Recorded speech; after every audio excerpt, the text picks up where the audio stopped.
Hello, welcome back to EDF5. Where last left off, I forgot. Oh, right, we punched the crap out of Arculus.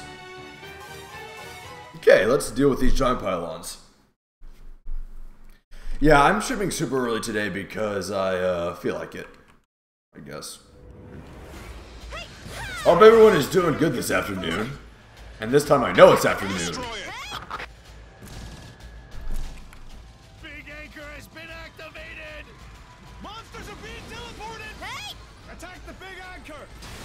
Oh, yeah.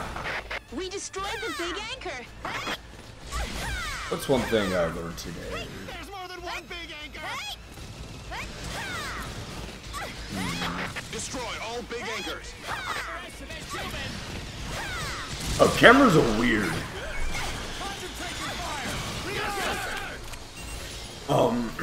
One thing I do know about cameras, the exposure time can really mess up action shots. But if you want to take a picture of something fast moving, you need to have like the exposure time to be really small. But with that, there won't be enough light. Likely won't be enough light to go into the sensor. So what you would need to do is increase the size of the aperture. Because, like, I know with film cameras, they use, like, photoreactive chemicals, which means they react to light.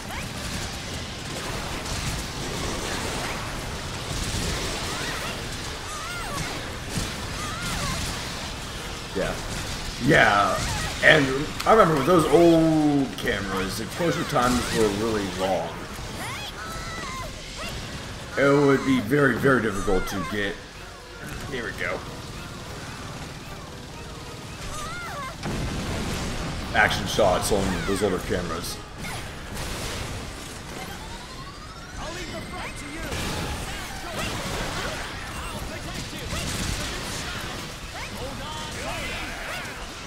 Yeah, you know the joke of that real old camera was like, oh, stay still, and then like 20 minutes later it was like, okay, done. Well, yeah, some of those old cameras really did take a long time. Because just the exposure time was just so freaking long. Ow.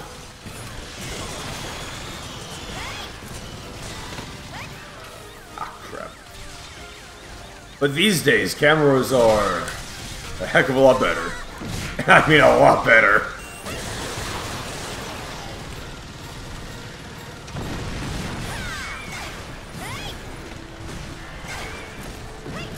Yeah, I think in dark shots you would want to.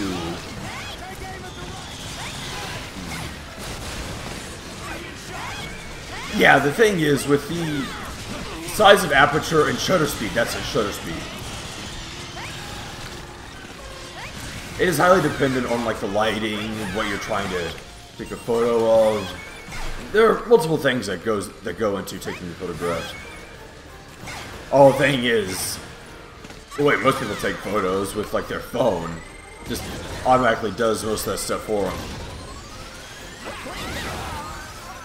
It won't be amazing, super clear photos, but they are very, very... They're still very good photos. Definitely better than like mobile cameras from way back then. From like 15 years ago. Oh, I remember the frickin' Motorola Razr. That thing was huge.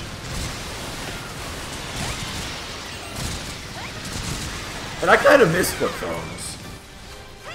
There's nothing quite as satisfying as hanging up a call as just closing the phone. That's great. I miss that. Like if I get a phone call from like a scam, I want to be able to just take the phone, then whoop, just flip it and have it and the call there. That'd be satisfying. I don't know, sometimes there's something very satisfying about more physical controls compared to purely digital controls. I guess that is why some people like the blue key, the Cherry MX Blues for mechanical keyboards, even though they make very loud noises. Those are the Cherry MX Blues. Those are the switches that cause the clicks on mechanical keyboards. I have Hall switches, and it has a secondary backup switch for like the arrow keys and numpad that are just Cherry MX Reds. They're very linear. Although one thing I remember in like cassette players, like when you press play, it physically moved a lot. It physically moved mechanics inside the player itself.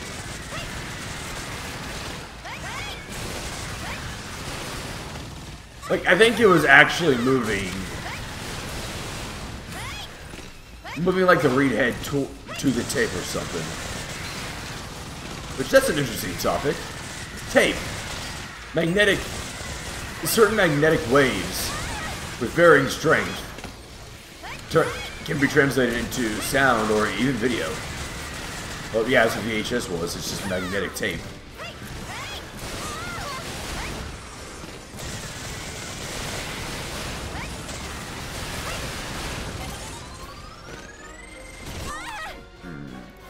Okay.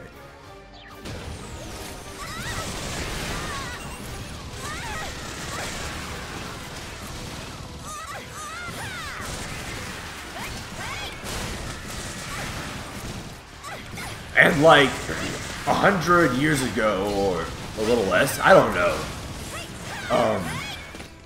there was actually a wire recorder where instead of tape it was on like wire the width of a human hair, and it holds sound. It wasn't super high quality sound due to well, it just wasn't able to hold. Can't remember exactly what the problem was.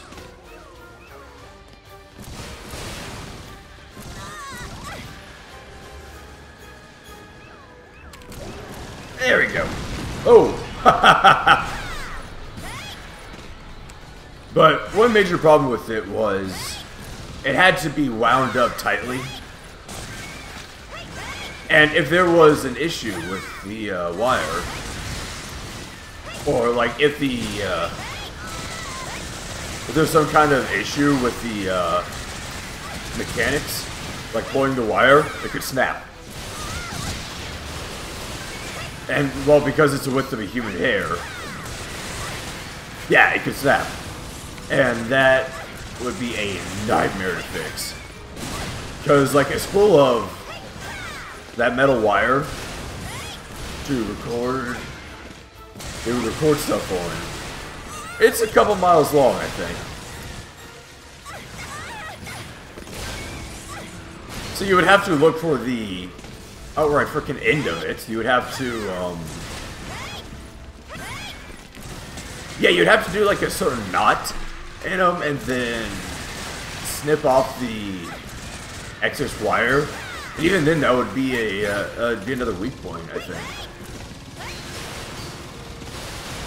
But it shouldn't affect the sound too much, because, well, I don't think that length of wire would have that much information on it.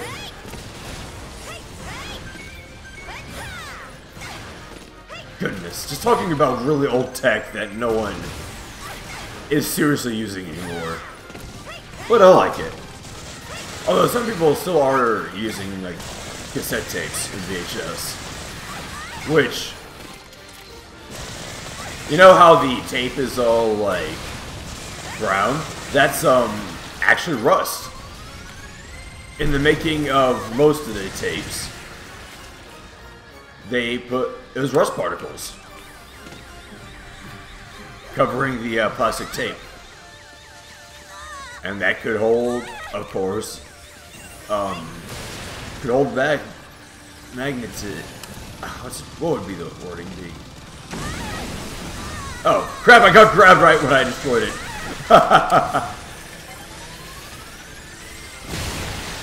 It could hold magnetism because, well, it's a ferrous metal.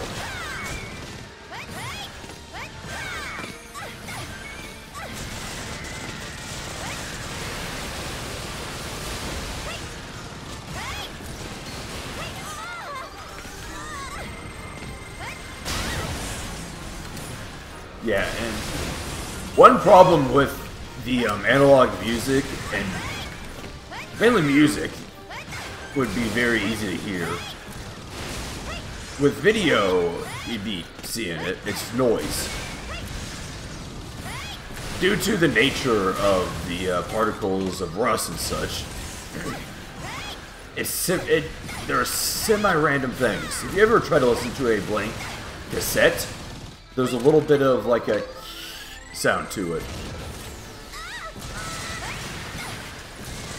That right there is noise.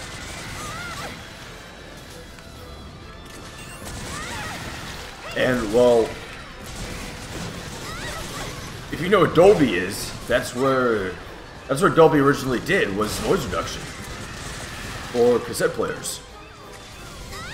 Like basically what they would do is it's a bit like an equalizer in a way. When recording, they would make the frequencies that noise typically is more harsh, and then they would like use stuff like probably like chips or something to lower that frequency again, because the noise, you know, that's practically a constant. So with that, they could reduce the noise.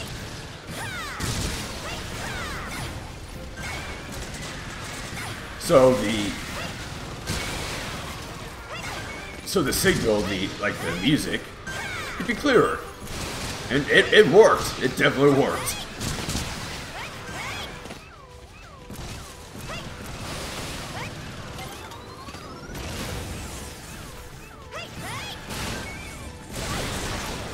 Goodness, there are a lot of bad guys in this map.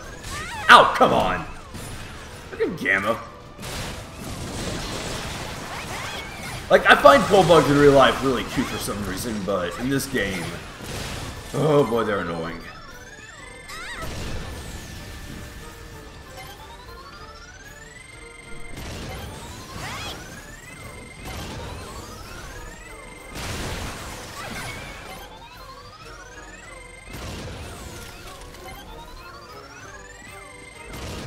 Yeah, speaking of analog, I'm sure some of you know about the resurgence in vinyl records. Yeah, it's dealing with the grooves. So there'd be vibrations in the needle itself, and there's like magnets and such to, of course, give a magnetic signal. And that would be translated into sound, of course. Well, the thing is, because it's using vibrations, if you're... The reason why it's so hard to find a record player with built-in speakers is because, well, the speakers, of course, sound is vibrations. And that would really mess up with the... That would probably really mess up the reading of the vinyl itself. You survived this unforgiving onslaught. Oh, yeah, yeah. Oh, man, there was a lot of them. Let's see. A new Rush Core. Wow.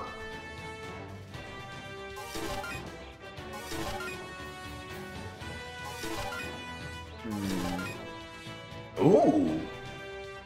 That is a big boost in damage. Rush core. Weapon charge speed, that's handy. Let's see, how does it compare to my turbo core? Turbo core's at 160. That base charge, though, that is very nice, so I'll use it. Incoming larva. This is winged aliens, so... Why not? Let's try out the new Mirage 5-way.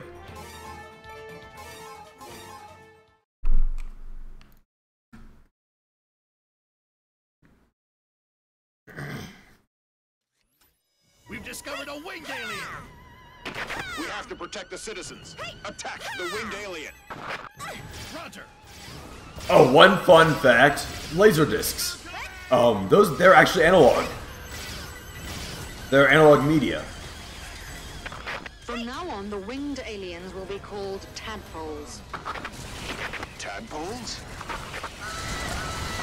The winged aliens are Yeah, I the think alien it's, larvae we encountered from before, which will metamorphose into aliens. It varies from... Alien children?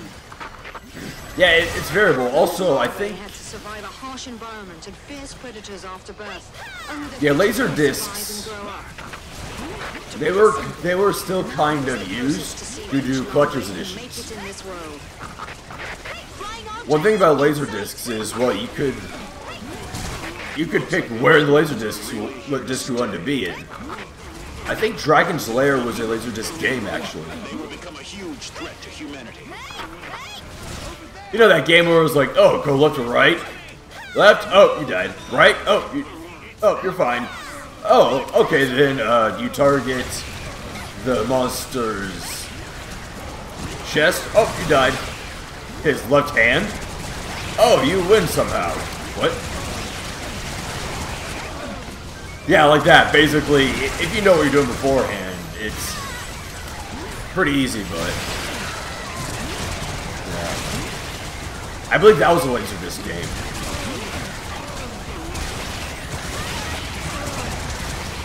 I'm talking about the arcade one, of course. Not the one on the NES. That'd be quite something if there was, a Laserdisc inside the NES cartridge. That'd be impressive. Winged aliens are entering combat area. Again? We won't last much longer!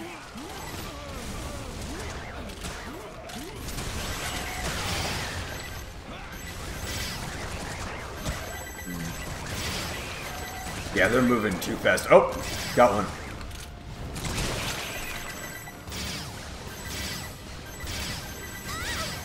Yeah, they were able to select certain parts of the disc itself, where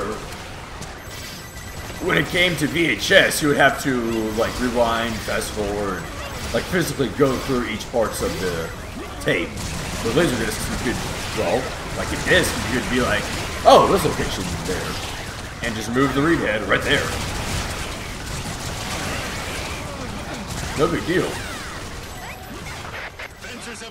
So with that, they were able to do like menus, being like, oh, you want to watch the deleted scenes? Sure.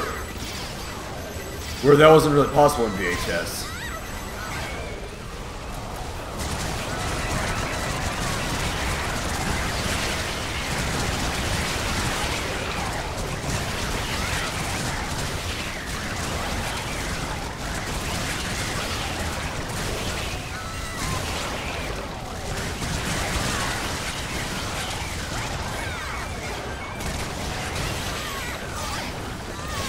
Oh, hello.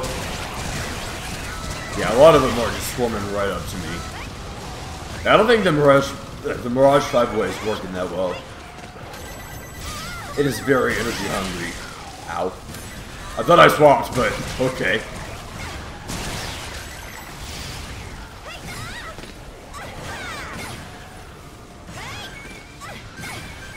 One other interesting bit of media was floppy disks. The original ones they had like paper covers, so yeah, they would be floppy. And creasing it, I believe, would cause problems.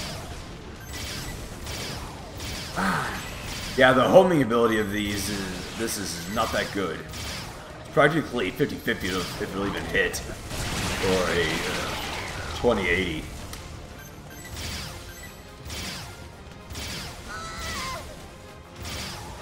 Yeah, that's just awful. Oh, I'm too deep into it now. But even when it's like driving straight towards me, it wouldn't do anything.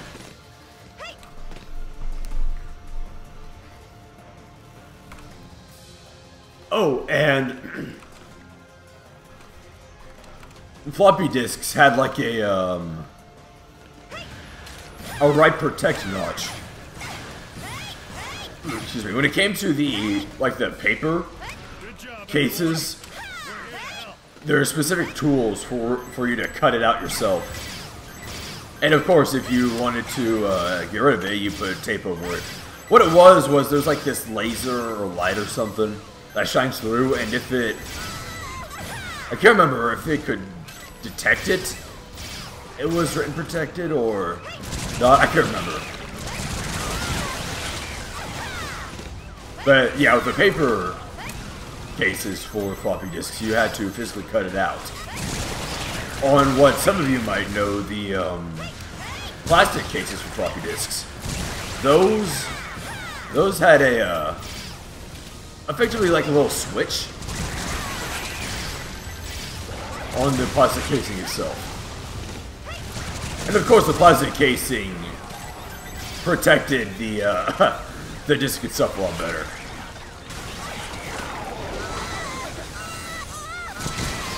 Ooh, camera, calm down. The winged aliens keep coming. Yeah, I'm gonna have to mainly rely on my rapier. This is rough.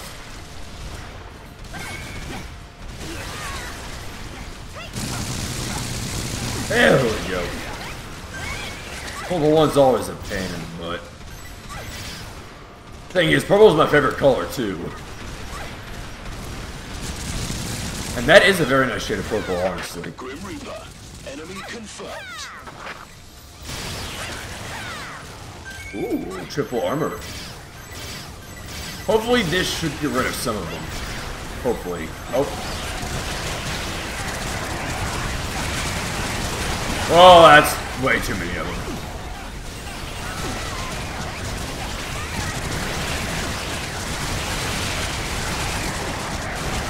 Yeah, the Mirage is... I don't really know how useful it is.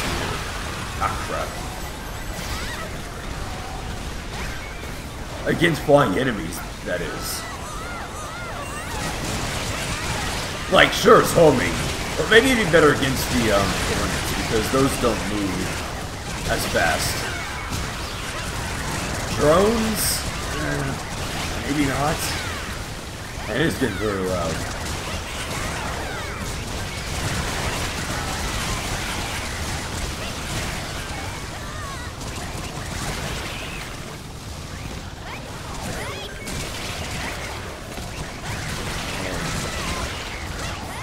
But yeah, I talked like 20 minutes about weird old tech for some reason. Don't know why, but I did. I remember a laptop I used to have actually had a floppy drive.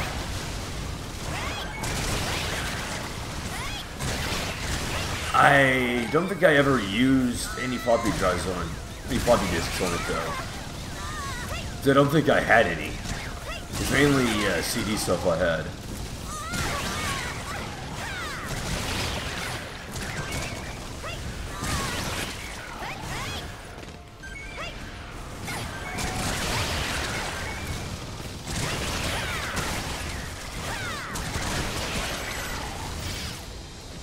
Yeah, this is awful against these guys.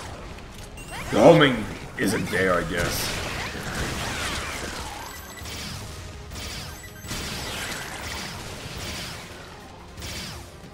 Ha! There we go. was gonna say, it kind of looked like electrons surrounding an atom. Which, fun fact, if you remove all the empty space in our atoms, in like a human's atoms, the entirety of the world's population would fit in a sugar cube.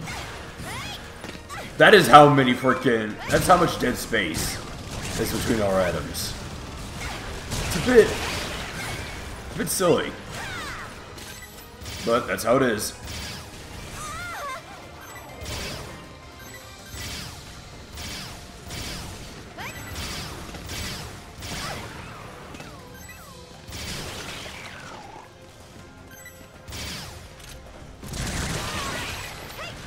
Yeah, this thing really does not like going for them.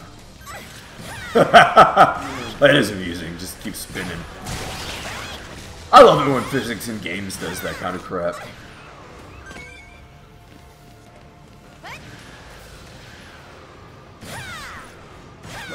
It's you. Yeah, I should have known. It's always like this when you're here.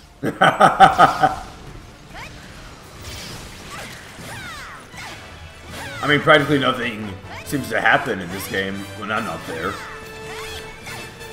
I mean, yeah, sure, radio chatter, but...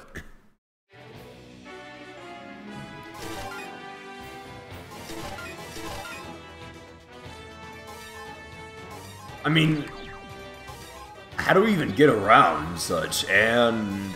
dark. Wait, no, it's plasma fall. I want it.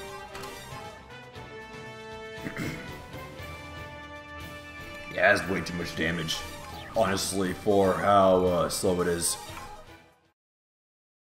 This one should be the teleportation, or... No! We're going upwards. What the hell was I talking about earlier? I probably said something stupid.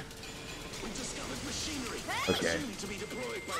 Yeah, this is the one with the teleportation, but it's not the one I was thinking of. That machinery is a miniature teleportation anchor. Actually... Destruction Blaster might be... Destruction Blaster might be good. Or Destroy Blaster. Let's see, 30... Yeah, Destroy Blaster would be fine.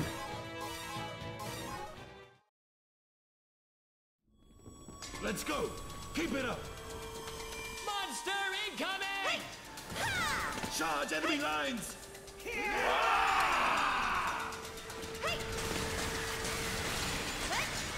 Ooh, weapon! Already! And because I'm a wing diver, I can just go get it and fly back up! Great for mobility.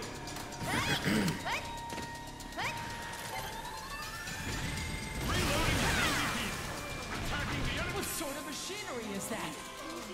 We've discovered machinery! Yeah, I can definitely understand why it turns to low poly, but... We're coming out for the machinery! honestly kind of looks like they, That machinery is a they miniature kind of teleportation anchor. decimated the model instead of making a separate one Destroy it! for its low poly version. When I say decimate, I think that's what it's called, an operation in Blender when you like get rid of a lot of polygons.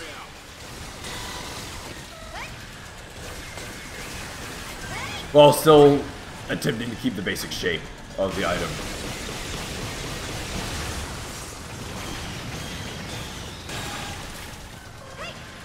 I've done it myself, honestly. Especially when I'm sculpting, because the poly counts can get absolutely massive when you're not careful with sculpting.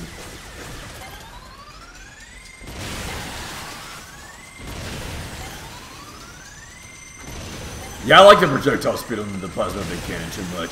Also, that color is very nice. Any goodies drop for me, or okay, it's just medkits. Ooh, weapon. We're here! Come meet up with us if you're alive! I am.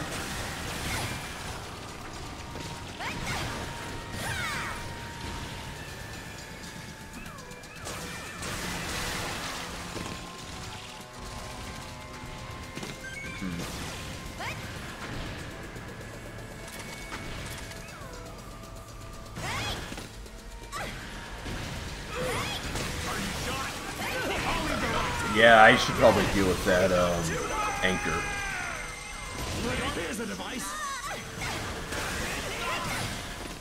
Yeah, I mainly need to be careful. The emergency reload of this is a little slow, I believe. And destroy each and every teleportation. Because I think it is based on max capacity. But the base recharge rate is, well, base. It doesn't go up or down. The enemy is teleporting monsters underground to multiply. Put an end to this. And this one has a higher base recharge rate, but a lower emergency recharge.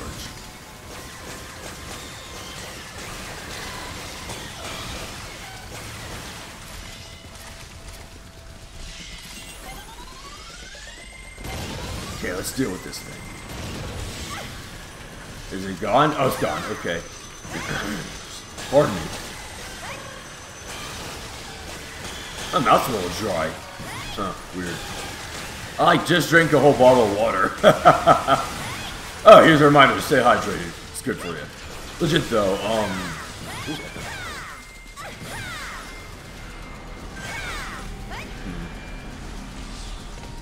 Ah, that reminds me of something. I can't remember what.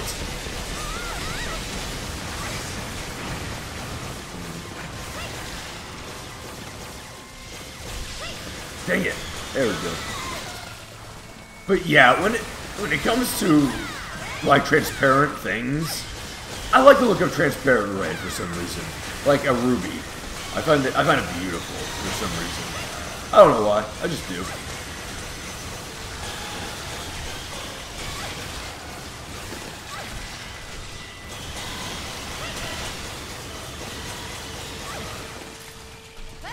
Oh, one 3D model I want to try to recreate once I get better at Blender is a marker from Dead Space.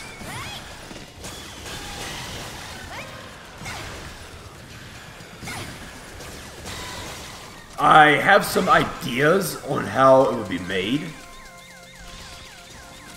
I believe I would know how to make the little like recesses inside the spiral itself. Like mainly line cut, extract, and extrude and scale the extrusion inwards. Like, it doesn't seem too bad.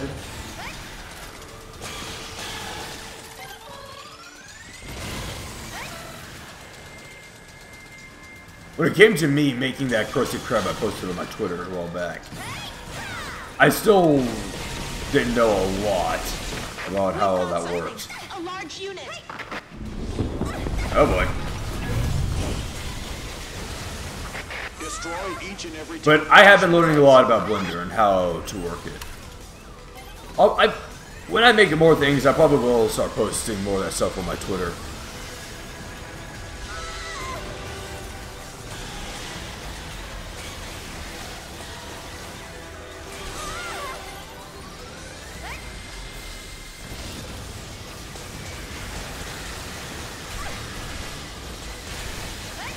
That weird, grape noise from Symphogear I made, it is not a well-made model. It's not. The arms are weird, but it's not really something you notice unless you actively do that kind of stuff.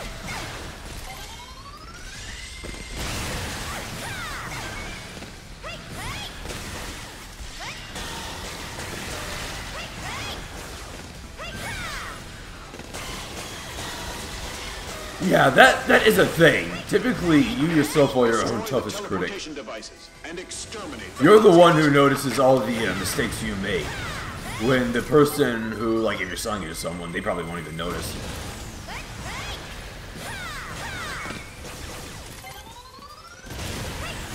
It is definitely a thing I have experience in, being my own toughest critic.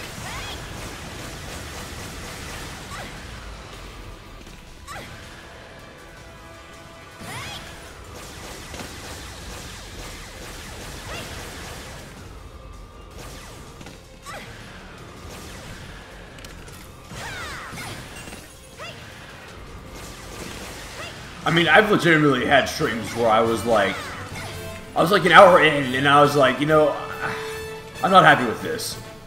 I stopped it. I didn't really, I I didn't archive it. I just was like, I'm not proud of this. I'm just gonna start over, get myself ready, and then just retry.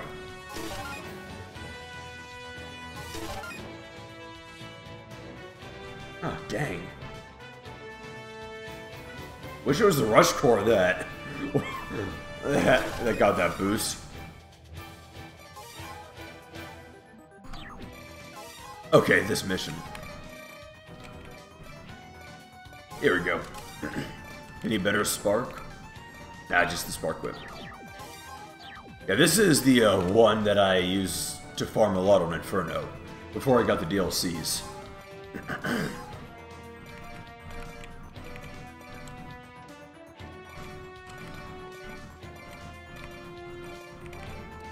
Yeah, I'll probably use the Turbo Core for a little bit because that max boost is very handy.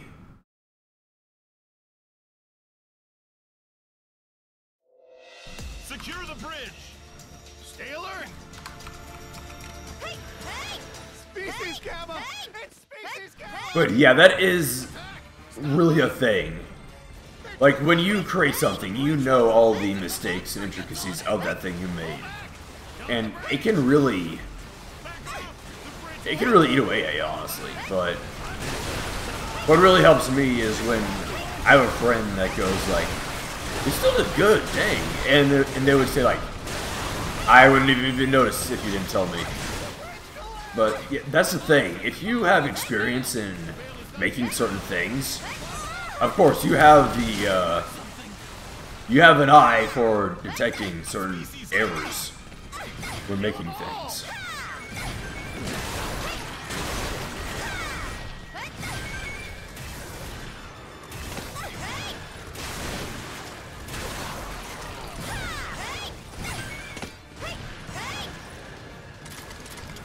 No, that's a lot of them.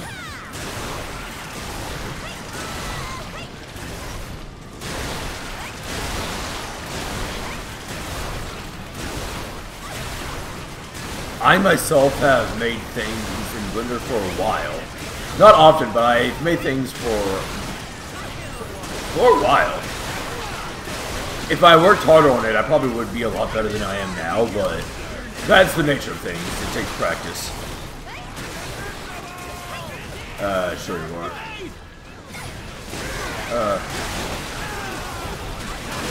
I mean, the thing is, when I first started streaming, I probably was not very good, but Spotting a group of species gamma. it's a skill you learn over time. Being able to multitask, being able to talk to people while also playing a game is definitely a skill you need to work on if you want to be a streamer.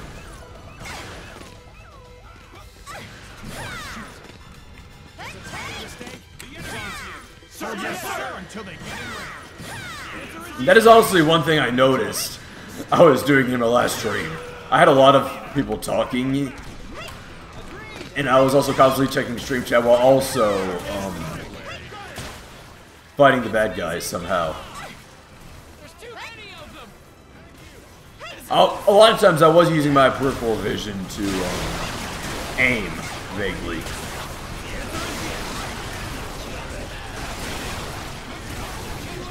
Well, the thing is, in EDF, there's just so many freaking enemies that you can close your eyes. Let me try that.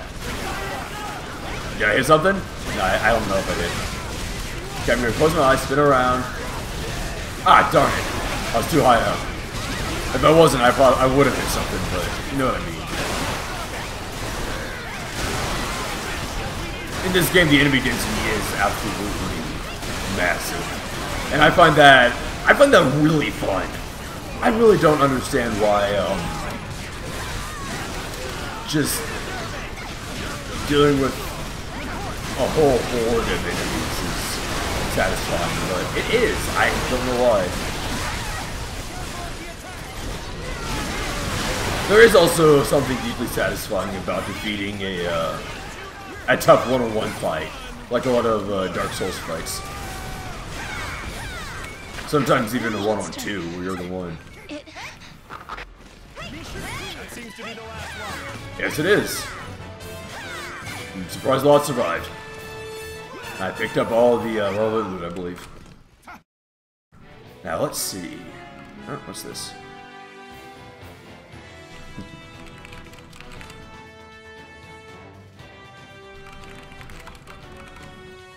Okay.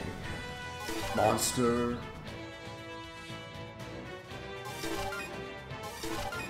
Yeah, nothing really worth it. Let's see, threads everywhere. Going to be a lot of spiders then. Let's...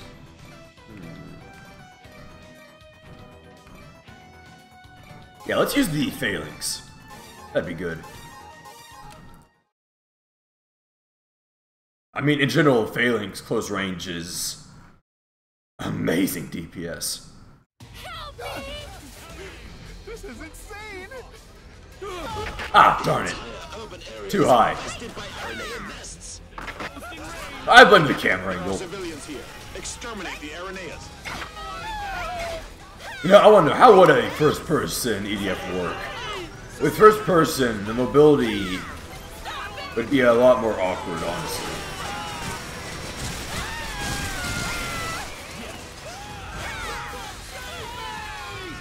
I know in first-person games, like, especially platforming, can be really, really rough. This nest is enormous. We found teleportation anchors under the web. Oh, I thought I would hit that pole. Oh, disappeared. Areneas coming out from the anchors are using webs to defend it. Is it a freaking quantum pole? It's like Bloody a hell. barrier. That was one of the worst jokes I've made so far. Holy crap. In this area. Our priority is to exterminate the Areneas. Copy that. But Legit, one of the best jokes I remember from Futurama was like... I'm counting on you, partner. Farnsworth was watching a horse race. It was like a photo finish. He was checking the electron microscope, and it said, "Oh, this one won." And a quantum finish. It was like, no fair. You change the results by measuring it. Watching us. And if you know about quantum mechanics a little bit, that is hilarious. It is a very, very good joke.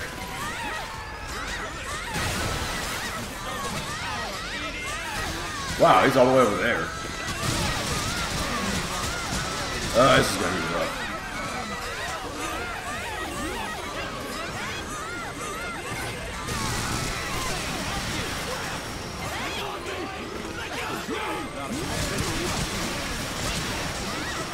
Yeah, the DPS on this thing is massive. Ah, crap.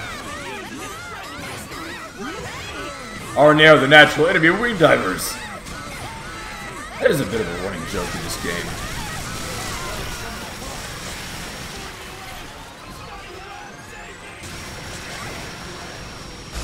Teleportation anchor has been destroyed.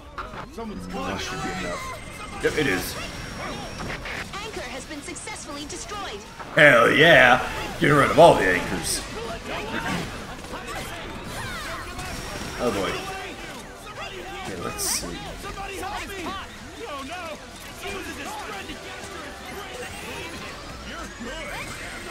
Somebody destroy the web! Don't give up! I'm gonna say, don't give up! Pulling me away! Somebody help! Oh wow, it's all the way up there. And it's completely covered in...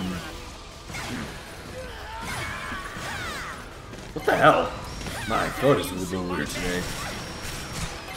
I probably haven't been drinking enough water, honestly. Maybe a little bit dehydrated.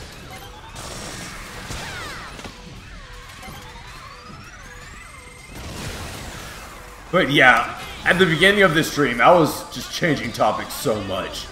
I talked about old cameras, new cameras, I switched to talking about the freaking Motorola Razr, which, gosh, I do miss flip phones. Teleportation anchor has been neutralized. I want to be able to hang up by just closing the phone. It's satisfying. I can't get out! The government outlines stronger relief measures to tackle unemployment. Each new EDF recruit will receive $50,000 US and an extra $500,000 more after 1 year of service.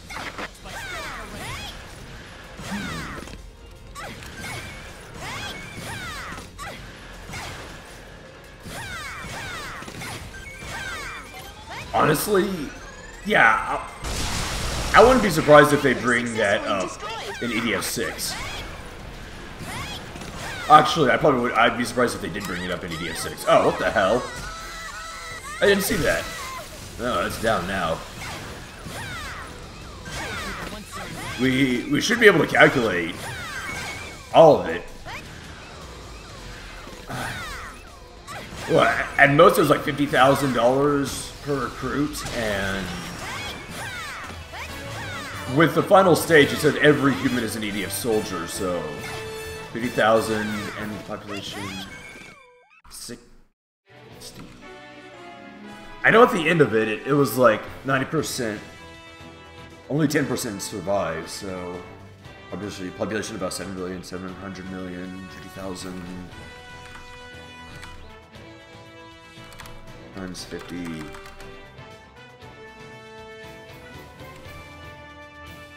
Okay, let me see. 1,000 million, billion, trillion. That'd be $35 trillion total. Wow.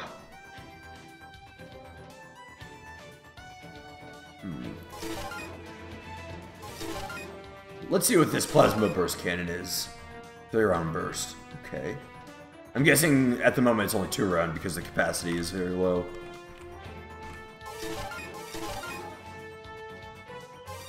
So probably not useful at the moment. Flying type. Probably be best to just use the plasma big cannon, honestly. Let me see, the Spine Blaster, that penetrates. Energy cost and charge time is very low, but that shouldn't be too much of an issue, hopefully. Because the fact that it penetrates at all ranges is very handy.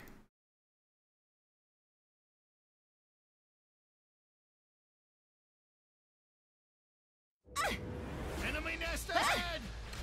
Managed to close in! Start attack phase 1. It's not Use bad. powered exoskeletons equipped with surface-to-air missiles to destroy the flying type in the proximity. Destroy the flying type! Wait, is this a mission where we destroy the nest? The flying type! Use the surface-to-air missiles mounted on powered exoskeletons. If it is, I might actually want to bring the Phalanx. Due to it's just pure DPS.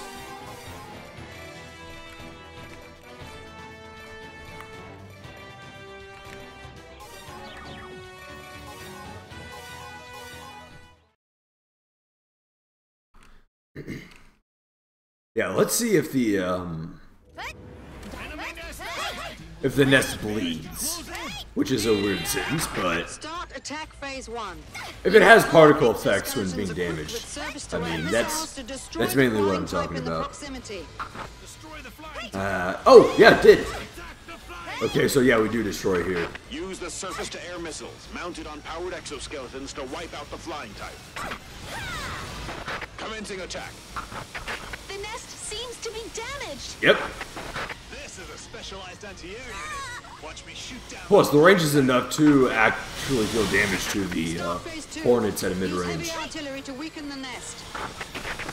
Heavy artillery. All I need is a Phalanx. We need the infantry support. Is that how you pronounce it? They won't be a threat. I know it's a Now kill the like flying a shield formation. And there's also a boss in Demon Souls. This is Scout. Attack was effective. I think they reused the model for the Phalanx boss Good.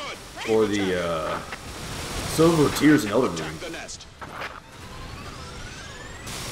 Tanks going in. Which honestly, Elden Ring is a fantastic game. This is Scout. I got every achievement on it. From the nest. It wasn't that bad to get every achievement. I know in Dark Souls 3 to get all of them, you had to go to New Game Plus twice. Powered exoskeletons. But in Elden Ring, you didn't have to do that at all. And you didn't even have to find like every single spell in the game or every single talisman in the game like you had to do in Dark Souls 3. You only had to find the legendary ones. This is Scout. Queen's in sight. I repeat, Queen's. Queens are approaching our troops from behind. And I didn't have to farm like 1% drops from enemies because I didn't want to play online. The flying types are multiplying. The fight continues. Keep attacking. So yeah, 100% achievements for Elden Ring was a lot easier, Queen is here. honestly. Behind us! It's coming from behind! We are surrounded! That is a lot of them. The nest is tilting. The queen looks mad as hell. I mean, I'd be too if I saw someone just firing a laser at my house. It's over. Attack fail. Now we'll be fine. Protect the powered exoskeleton. Haha, nice hit. Keep attacking. Destroy the nest.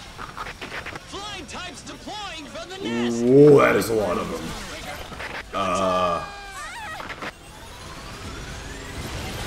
Flying types keep emerging. Freaking blast radius of this is amazing. I love it. Destroy the nest.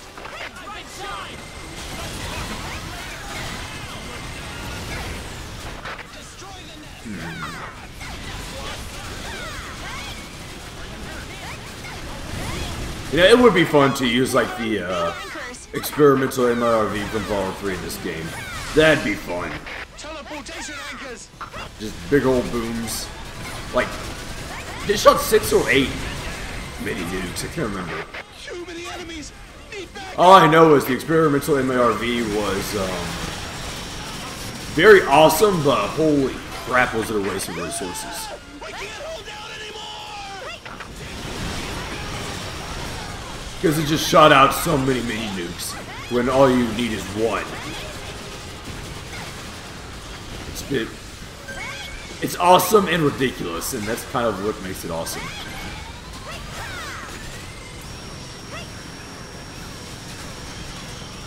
It's one of those awesome but impractical while also being too awesome to use type items in games.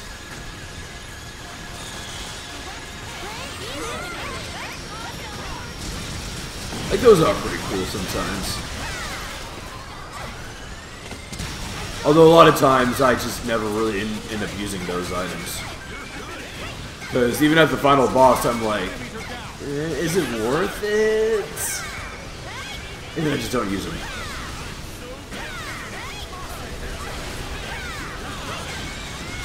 Yeah, that's just how it is. I know, like, a type of item I, like, never use in... Like, unmodded Skyrim or Oblivion was, like, resist frost or resist fire potions. It's mainly just healing potions. I was like, ooh, gimme. Yeah, like, the resist fire potions, all I did was just sold them The nest is for gold. tilting. Oh, one moment.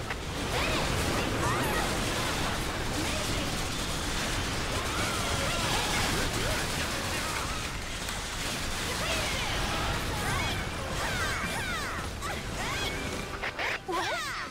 A queen? It's a queen!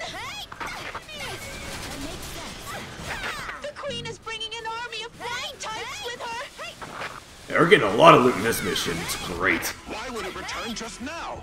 Okay, that Since the queen. nest was in danger. Keep attacking. How would it? Unless, like, the queen has It's scouts. approaching. Destroy it. I know bees, like... Well, these are hornets. Well, I know the, fucking hell. I know bees can, like, communicate with dancing, and, It's over. that's an unfortunate camera angle. Retreat. Retreat now. The battle is not over. Fucking hell. I'll just do this. Ah, darn it. That would have been awesome if that hit. Okay, there, it's stunned. It should be weak enough for the AI to kill it.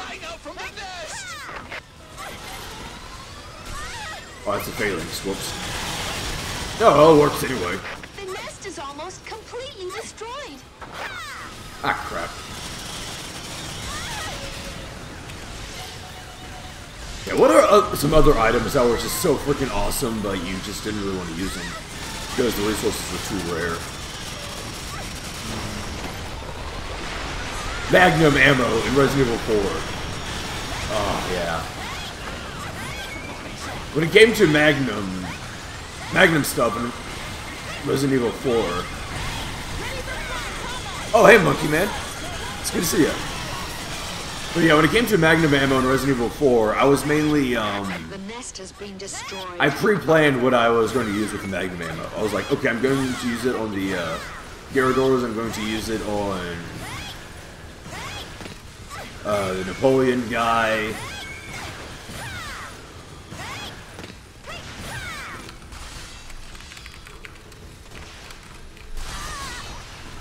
And that was... And I guess on El Gigante sometimes, but... I actually had to, like, pre-plan what I used the, Magnum ammo for. And even then, I was kind of... I did still have a lot of Magnum ammo. Oh, you're kidding me? What the hell? Wow. There we go. Oh, that was weird. Kind of an invisible wall for a couple of seconds that disappeared. I don't get it. But hey, Monkey Man, how you doing?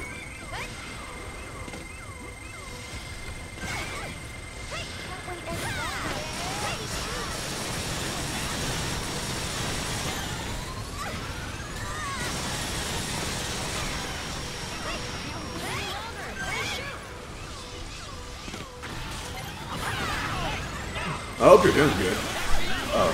Oh yeah, you're doing fine. Yeah, I'm doing good. Thank you for asking. I'm just playing EDF pretty early today. I started like an hour ago.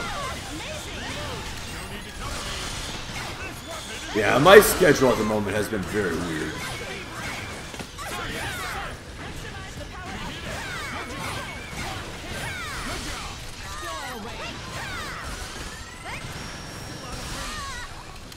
Yeah, honestly, that too awesome to use kind of also applied to Borderlands 2's rocket launchers a little bit. Because the ammo was scarce and it did a lot of damage.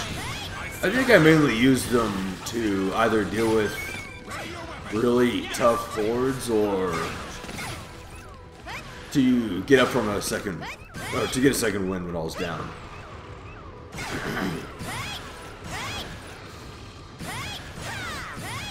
Excuse me. But in general,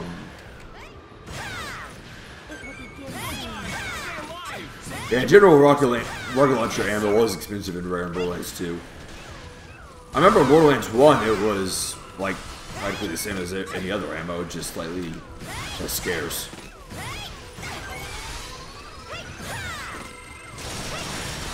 Ow.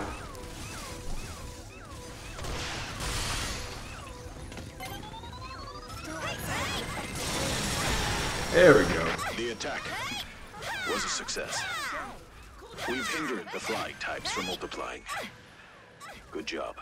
Thank you.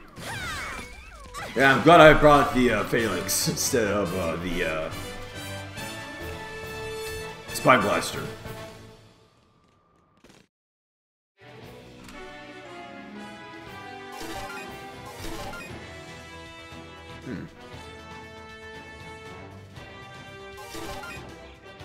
Ah, here we go. Now it's 3 rounds.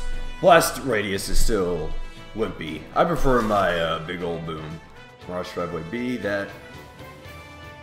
6? 6? 6 does not equal 5. Well, as far as I know, it doesn't. Legit though, that's pretty handy, honestly. Let's see. Okay, this one is, Deroy's. Yeah, honestly, the monster, it does not seem that good. The B stands for bonus round. B? What?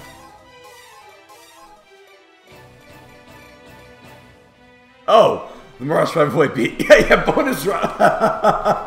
Oh, hey, AI 1340. It's good to see you. But yeah, it took me a second. But yeah, it did.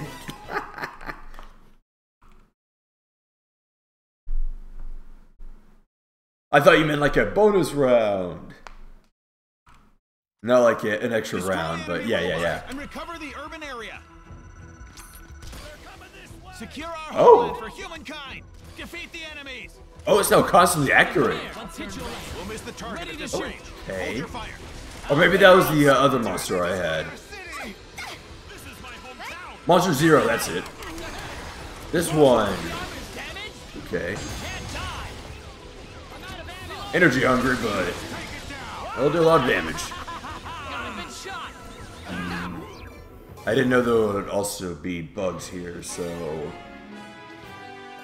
probably a mid-range laser would be good.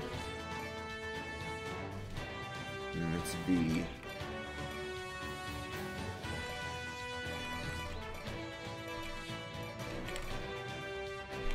Yeah, that should be good.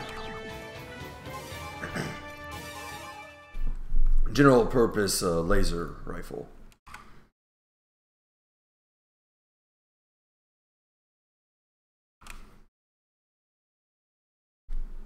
But yeah, I was actually talking about Borderlands a little bit. This is a difficult mission, but it has to be done. Secure our homeland for humankind. Defeat the enemy. What was your favorite character to play as in Borderlands 2? Does anyone in chat have any favorite characters? Hometown. Get the hell out. We'll get you.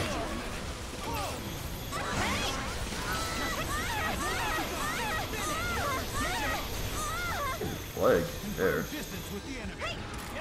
I know my favorite is. Attack them once they're in range. I'll give you a hint. It's Krieg. Freaking love playing as Krieg.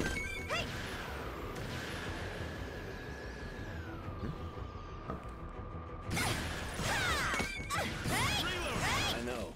Humanity is lost. I love the melee. I wouldn't say I had a favorite, but Axon was the first one I played. Yeah, Axon is a lot of fun. Although it wasn't really until the unofficial community patch where I could really enjoy using his turret.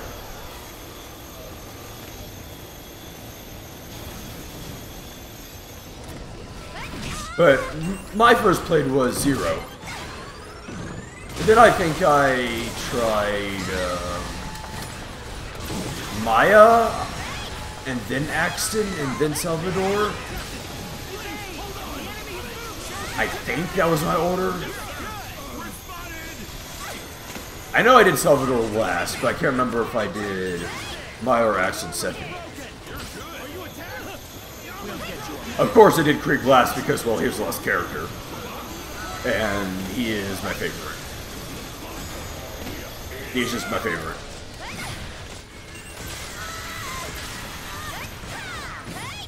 It was like, you bought a game with billions of guns and you choose the melee guy?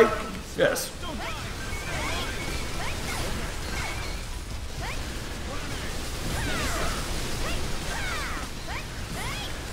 Yeah, they're great. I'll check on your wound later.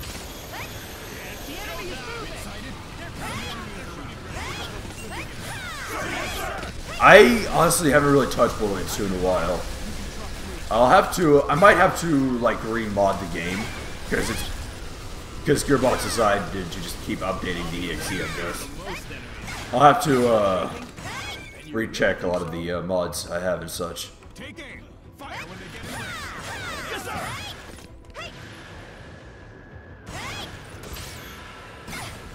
Oh yeah, I think I had, Borderlands 2 Reborn mod. The submarine carrier Siren was attacked by Mothership Number 6. We've lost all I wonder if there's going to be a Borderlands 3, community Is patch. Prometheus the only one left? That'd be fun. Oh, come on.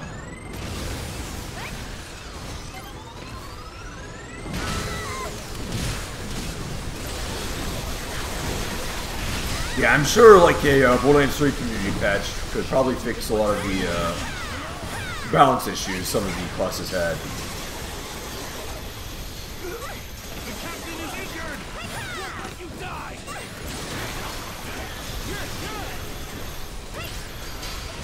come on. I know it's kind of possible to mod Borderlands 1, but it's not as moddable as 2, I don't think. Even then, 2 was not very moddable until recently. I watched a stream a while ago with the dude playing Axton, but he was actively using the fastball he reskinned into a slice of pizza. It was like, whoa, pizza be upon ye. That is beautiful.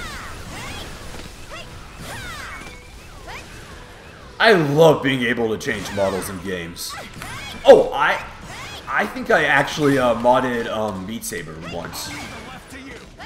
I found a mod, but it was broken. So what I had to do was I had to find the model and the textures for the items themselves.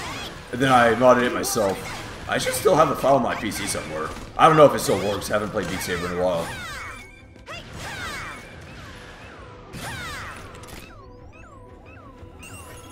Our superior's operation plans are perfect. I won't deny them.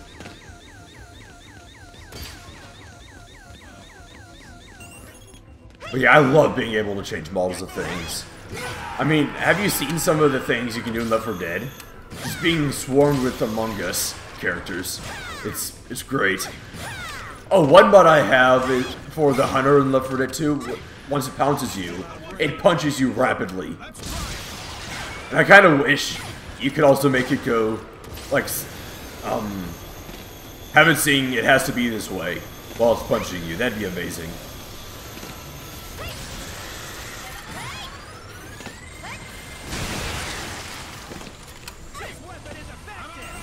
Oh, I do have a grenade launcher mod for Left 4 Dead 2. That changes it into, oh goodness, it was this weird, I think it was like a modified Martini Henry or something. Rifle that fired grenades. But instead of a grenade, it was a Pepsi can. I mean, Borderlands 1 has some fairly substantial mods. I know there were a few a while back that were grenades, but they summoned friendly Crimson Lance dudes. And more recently, there was a mod that added a bunch of new Iridian guns with wacky effects. Ooh, that is nifty.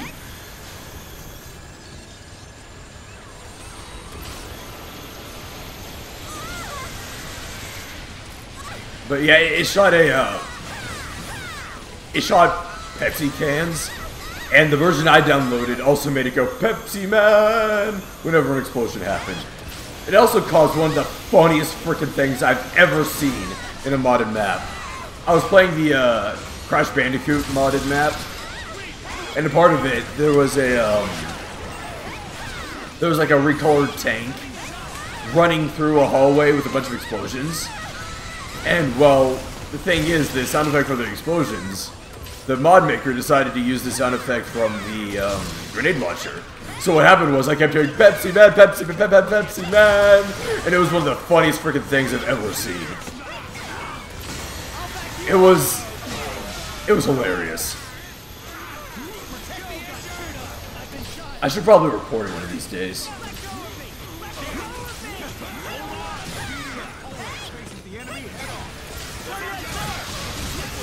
But when I saw that, it was just, oh my gosh. It also makes me appreciate like how devs do reuse sound effects a lot. And I kind of like that for some reason. Even though, yeah, it'd be super nice to have a unique sound effect to everything. But the main part of sound design is making sure things that need unique sounds have them.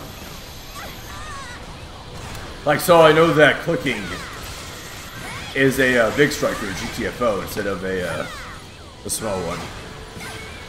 Or if there's a boomerang there and not a witch in Left 4 Dead, for example. This is rough.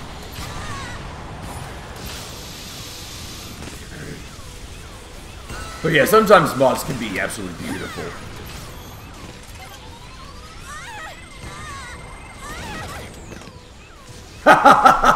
Nice.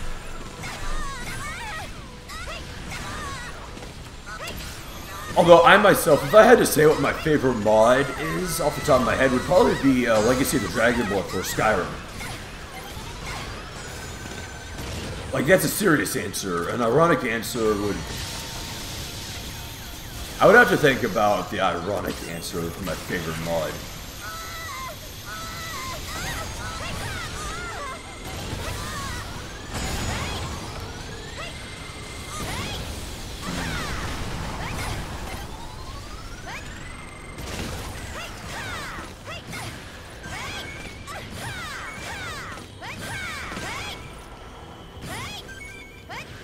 Oh, yeah, probably the ironic answer from my favorite mod would probably be the rapidly punching Hunter for Left 4 Dead 2.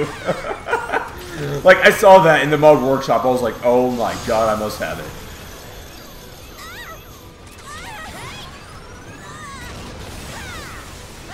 Goodness, this thing is tanky. Ow. Yeah, what Legacy of the Dragonborn is, it's a mod for Skyrim and Special Edition. Special Edition has more content to it for the mod, I mean. And it's a museum you can run yourself. Like, all the artifacts you find in your quest you can put in the museum itself and have it on display. And the more artifacts you collect, there can be more quests that open up. And it is really, really neat.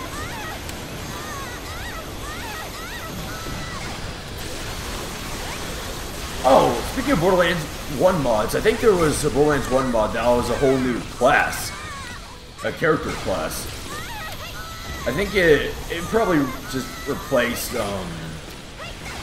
I think it replaced one of the characters because this is how it works. Goodness, these doors are a pain in my butt.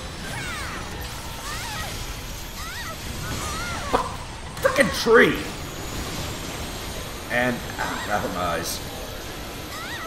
Please go down. Am I actually going to die? Okay, that's one of them down.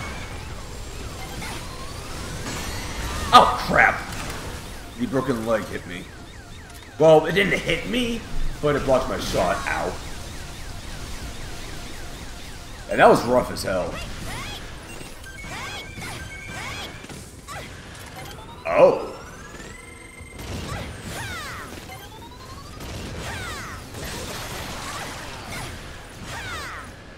Yeah, Borderlands. Borderlands is something special. They really caught lightning in a bottle with Borderlands 2. And they got some of that lightning in Borderlands 3. Some. Not all of it, but they got some.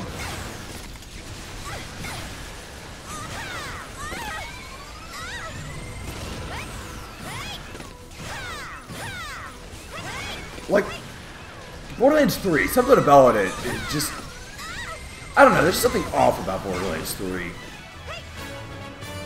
It's a fun game that I'm glad I got, but still something about it.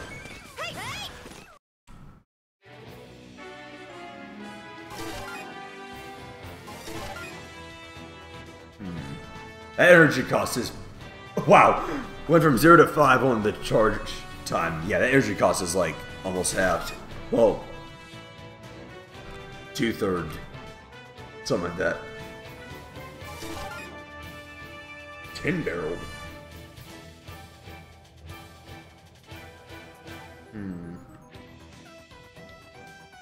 A rank combing.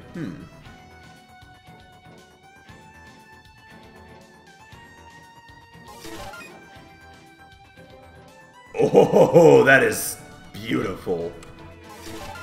Yeah, now I'm going to use that rush core. Also, what that does is those, this one, okay.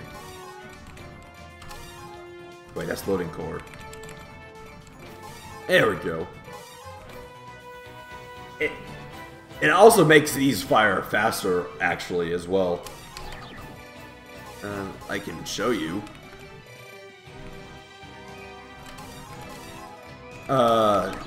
This is not a good mission to show it off, but I'll show it anyway. Let's see. Teleportation device. Holy crap, that box is huge. That teleportation device is too dangerous. It has to be Yeah, destroyed. it fires really fast, and wow, that is like all my energy within a second.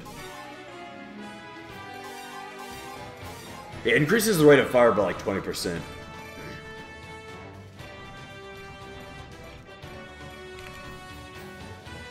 Still using this level 10 weapon because it's just so reliable to me. Yeah, one thing I do know, the level scaling in Borderlands 2 was... It got really massive. Teleportation device is too dangerous. Borderlands 1, the scaling was a little different. It was linear, yes, but As long as that device is intact. there was also monsters will keep another coming. Deal with it. thing that affected the damage you do, and that's the outright level. If you were a higher level than someone, you had a damage bonus, and if you were a lower level, you had a damage penalty. They managed to put this device So, underground if with you had the close same access. weapon and leveled up, it would deal more So they can damage. teleport monsters to the Earth at will. They got rid of that in Borderlands 2, which is why there was that... more of that exponential scaling. Where Borderlands 1 was linear. This is number 15, Sentinel 2. Please respond. Ah, crap. Oh, hello.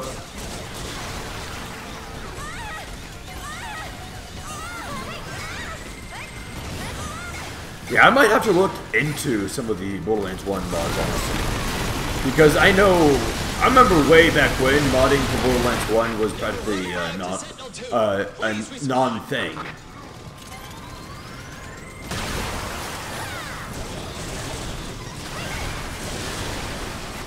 And I know modding for Borderlands 1 didn't really become a thing. I mean, modding for Borderlands 2 didn't really become a thing until like 5 years after it released. Sentinel 2, please respond.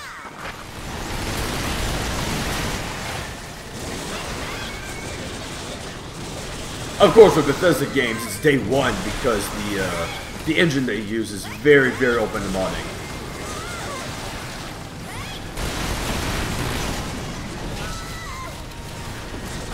Sentinel 2, please respond. I know some people like to blame the engine for issues, but honestly, if it was the engine that caused problems for Bethesda games, modders wouldn't be able to fix it.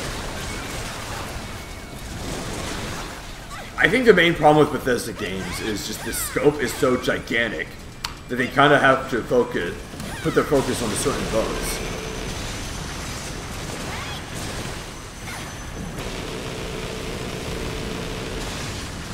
This is number 15, Sentinel 2. Please respond. Please. Oh, hello. This is I forgot that guy was still alive. Sentinel 2 has been neutralized. Return to F3. Oh, crap! Hit me in the air. Bloody hell. Confirmation? Situation confirmed. Yeah, this part is sad. Hell? This is a joke. Jerks! You are the sole survivor. It's good to hear you're fine. Fine? What the hell is fine about it? My friends were in there. So is my brother.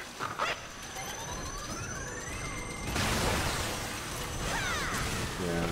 I'm sorry. I will return to F3. I hope you can make it back safe. Oh, if you had... I have a manga recommendation for you. I brought this up before, but it is definitely worth reading. All You Need Is Kill. It is a fantastic manga. It's not that long, it's only 2 volumes. But it is amazing. I myself really enjoyed it. And it also gives you a little bit to think about, too.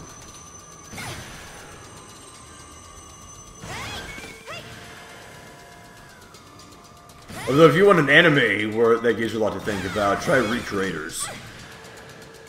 It's very philosophical in a way for some reason. And I really enjoyed it myself. Haha, just in time.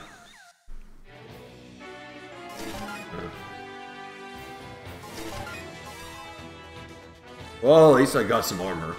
Attack of the Flying Fleet. Flying objects.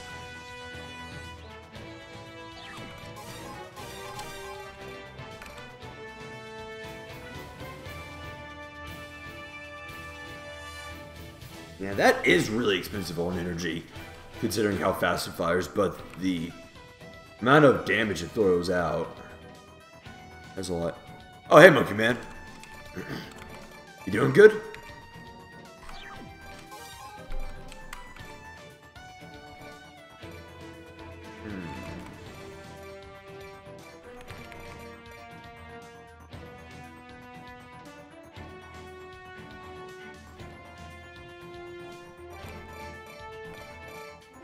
Let's see, what should I bring?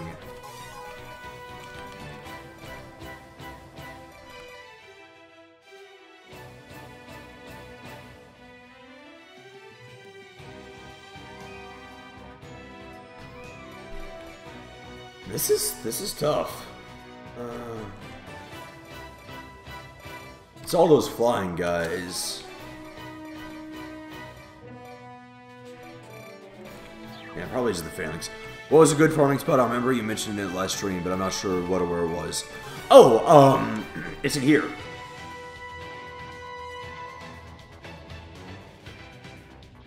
Yeah, in the base game, it's here.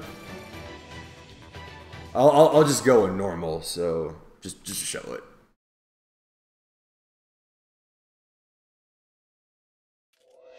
For mission 87, the one thing you can do is, first off, get rid of some of your allies. So lots of loot is over here. And then you just run over here to the right.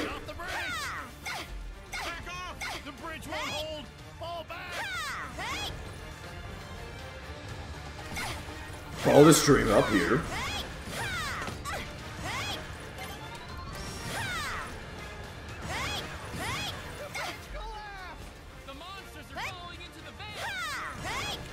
Yeah, they'll be busy for a little bit. And right here, this little crevice. They literally cannot get you in here.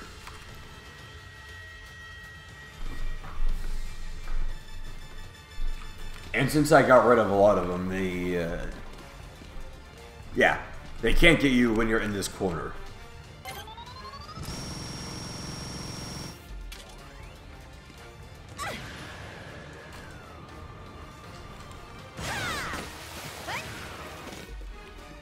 Oh, yeah. You can do it at any difficulty. Oh, yep, see, there you're jumping. Over here. And I'll show you. I won't touch my controls at all for a minute. Yeah, I got a timer right here.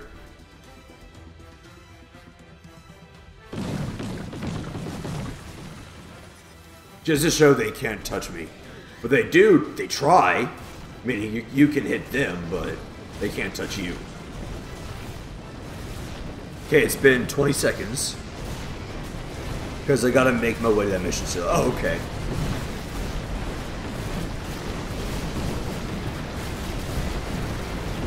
Yeah, see, they're just piling on and they can't do anything. They're literally blocking my screen. And 15 more seconds.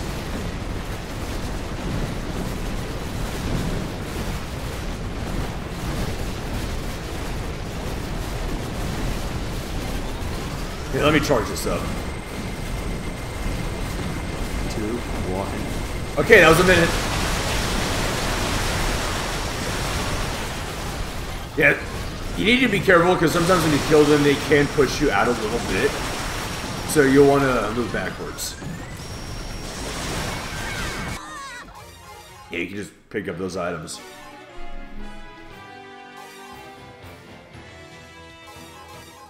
It's a very handy farming spot on Inferno, any difficulty, anyway.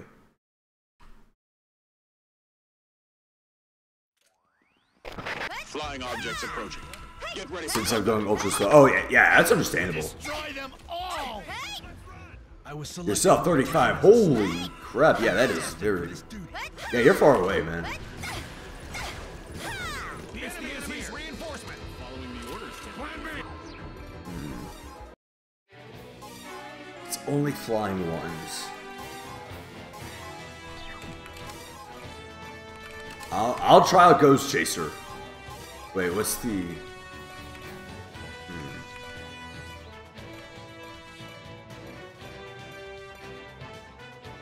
Mirage 5 Wavy. I'll try it out. I remember it being pretty bad against all the frogs, but there should be a variety of flying dudes here. Flying objects approaching. Get ready for combat. Destroy them all. I don't know of any farming spots in that low difficulty. I'm destined for this. In that low mission count, I mean. Ugh. Here's the enemy. The enemy is here. We have I start to feel hungry. That's what the drill sergeant said too. I'm starting to feel hungry. That's what the drill sergeant said too. Okay. Yes, sir. You still want to fight? Okay. Oh, as I say it too sometimes. Okay. Let's start the fight soon. I'll fight you, Captain. I will survive. Okay, it takes... Enemies in the back. Okay. Just need to keep on spamming shots.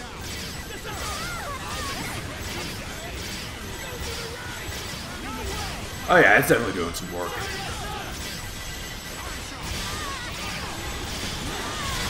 You know, I probably would enjoy Devil May Cry as a game. I don't know.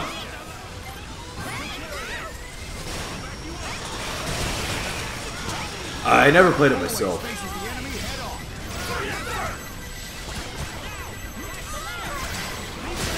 I kind of missed the chance to get it in a Humble Bundle a bit back, but that's okay.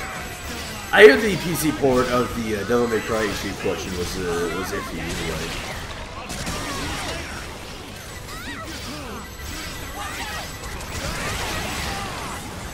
If a PC port is bad, there's not really much I can do, you know.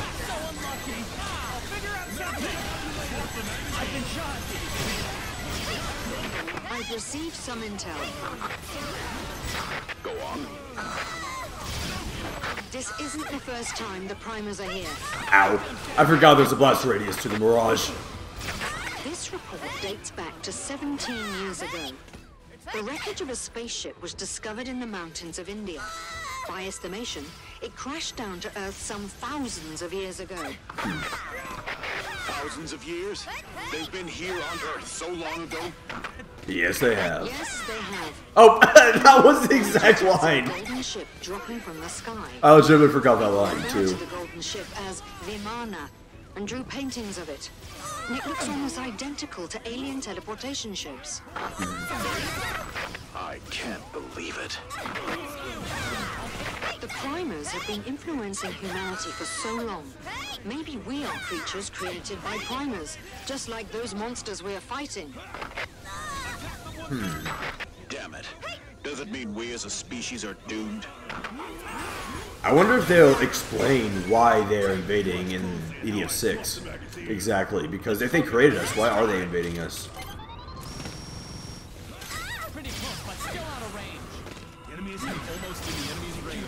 I know in the XCOM reboot, that was really, really freaking good. It was so good I had to uninstall it and stop playing it.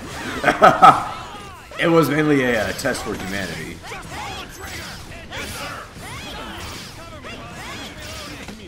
But here, since the, well, that wasn't, that probably wasn't the hour later of the, primers that they came back. Well, we may have found a new one, but I don't know. Well, we'll just have to wait until the, until EDF 6 is translated for us to know more about the story of EDF 6. Again, I can't wait for it, legitimately, and... Almost in the enemy's range. Okay, they're going to be coming soon. Enemy spotted. Took one down. Nice shot. Holy crap. That was actually kind of awesome.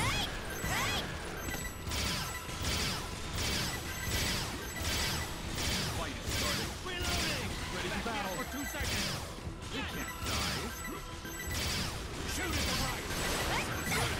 Incoming. Oh, I remember one thing that really disappointed me about Fallout 4. Partner? Oh, hey, Benji. It's been a while.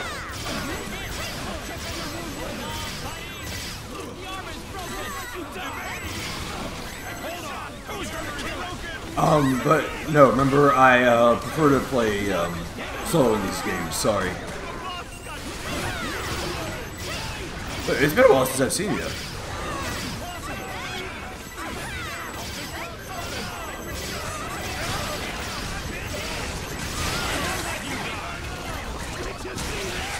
But yeah, one thing that really disappointed me about Fallout 4, other than the lack of conversation, just asking, it's been a while since I've seen you here. Oh yeah, oh you're fine. I have been streaming every day. This is Fencer. Hostiles confirmed. Was the This is Wing Diver. in Fallout 3 in New Vegas you could use an RGB slide for the hair, but in Fallout 4 you couldn't. Support the And that really disappointed me. I want to make my hair crazy colors. Come on.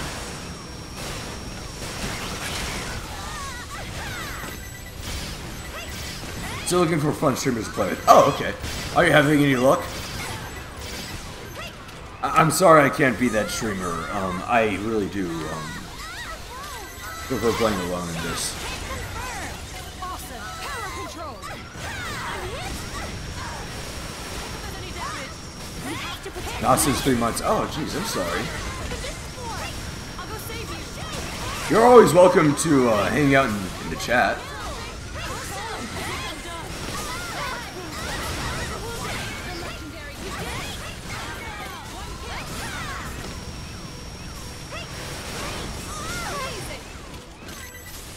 But at least they hear out my tips 30% of them. Oh, okay. Yeah.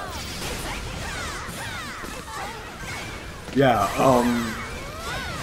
I myself try to be reading my stream chat. Have assembled the best of each nation Oh. to found a global military organization. Might as well T-pose while it's charging. Minds on Earth have been put together to develop the most powerful weapon. Haha, great timing. Numerous outposts have also been set up. In Fallout 4, around you the can make the world, each a deployed human with a huge scab, but arsenal. red hair dye is simply impossible. Yeah, I know, it's so frustrating. It is so frustrating. Maybe that's why we angered the You really can't make a We should human have never found out about their existence.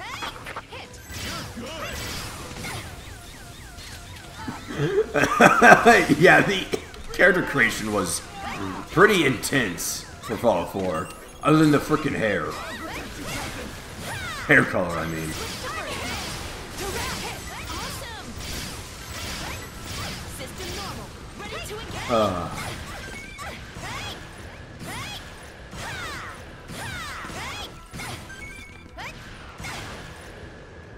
But yeah, if there was some way to get Fallout 4's gunplay in Fallout New Vegas, oh, I'd be in love. Actually, aren't they still making Fallout 4 New Vegas? Sensor has detected enemies. Plasma drive. Output increases. I don't know if they're still working on that. Wait until the target is engaged. Sensor is responding. I'll show you my techniques. Let's go. What the hell? Why is it so freaking high up? There we go. The enemy is close. Wow, that was a little silly. One more wave? Yep. An uncountable amount of flying objects are approaching. Thanks to the power of exoskeleton. Don't let break. Like, honestly, I don't mind the perk system in Fallout 4. It is kind of fun, but the skills are... Sensors detecting enemies. They are a very good system, and lack of skill checks is a problem, honestly. See if you can handle the attack in the sky. Wing diver for the win.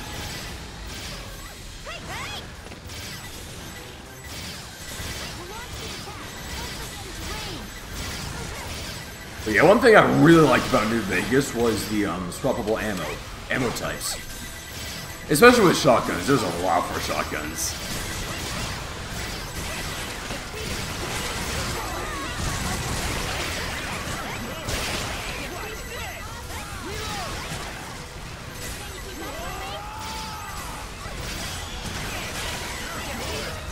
I remember one of them being coin shot, where you could shoot coins.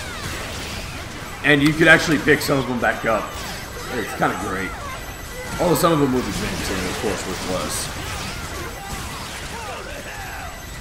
That is a lot of them.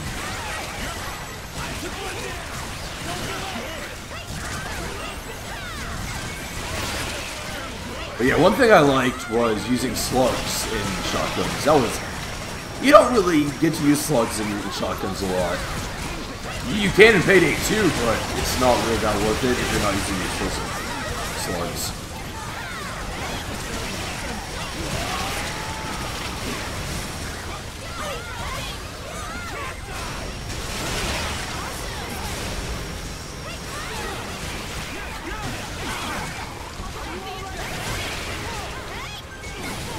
Yeah, I wish more games had, like, the swappable ammo types. Because I really like that system. Too many things that are never coming to EDF, that would be nice and simple. Oh? Like what? Oh. I mean, mainly the, quote, swappable ammo types in EDF are just simple weapons. Because there are slug shotguns in EDF. Fire grenades, things like that. Although one thing that might be neat is electric grenades that could probably like temporarily disable drones in a way, or mess something up about these mechanical enemies.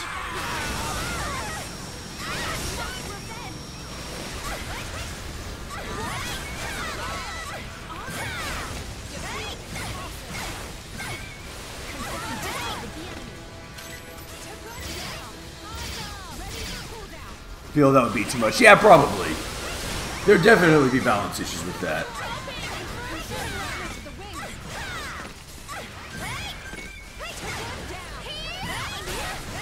What I would want is a Dragon's Breath shotgun. One that would apply flame damage over time. That'd be fun. I'd like that. I mean, in general, I like damage over time in games a lot. I just like Fallout 4's perk system mostly because it was just so boring. Most of them are basic stat increases, and then the actual interesting ones, like Wasteland Whisperer and stuff, don't work if the enemies use it on scale with your level, so it does actually nothing. Yeah, that is a massive problem with some of them, yeah. Due to the lack of level cap and enemies scaling up, some perks just literally became worthless.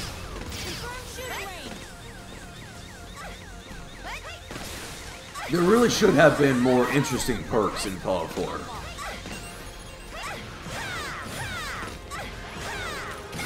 Yeah, I guess that is mainly what skills are for those boring stat increases.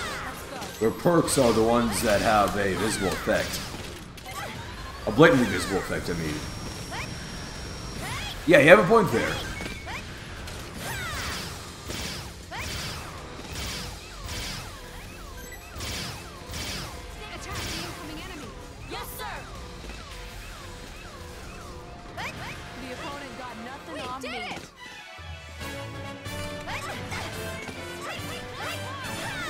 But yeah, the gutted conversation system in Fallout 4 is what really hurt the game for me, honestly. Ooh, that range increase is pretty significant. Like, the combat is fun, but the role-playing aspect is... it's not. But maybe a spring trap. Like the big RNAs. Oh, okay. I know in EDF 2, Air Raiders had wire shooters that worked like the spiders, the normal spiders' webs. They fired at you. Not new things, but things that are already in the game. Yeah, okay, makes sense. I mean, there already exists the volatile napalm grenade launchers. I just think it would probably be neat to have it in a shotgun. That'd be cool. I'd like that. I mean, Dragon's Breath rounds, what they are is just you're shooting shreds of magnesium.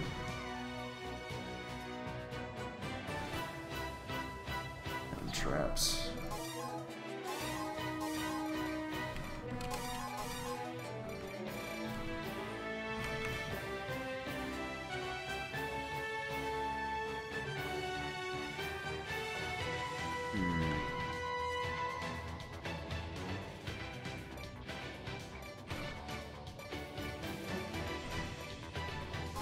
Let's try the Plasma Fall, see how it is.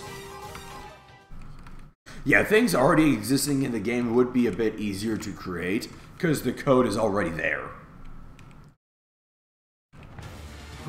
Exterminate the Araneas. Let's see what it does. Oh, I see. I don't like it.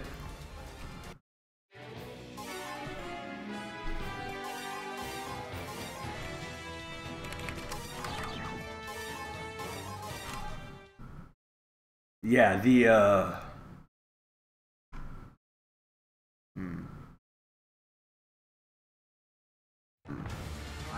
Exterminate the Araneas. Yeah, there's one reason why I think they might be able to make a Castlevania DS collection on PC. Dawn of Sorrow is the main point of contention with that. Because, like, the code already exists in the game for you to be able to skip the Magic Seal system. I mean, Julius mode already does it.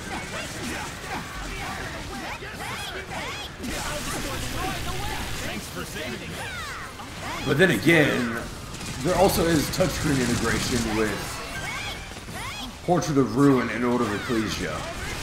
Mainly Citrus mode and Albus mode. So that would be a little bit of a problem.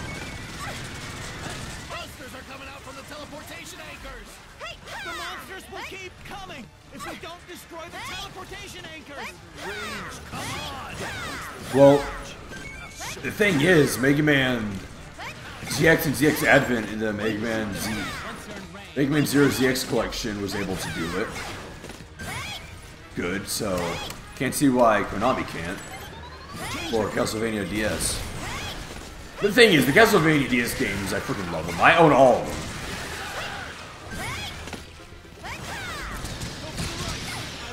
I think of having a wing dagger grenade except it land on a surface, and the closest thing that comes to it will spring and put them down. No need of strong rivers to prevent the claws. Oh, okay. Or maybe just keep it simple for small enemies only. Okay. Sounds good. So it would be something like a net trap.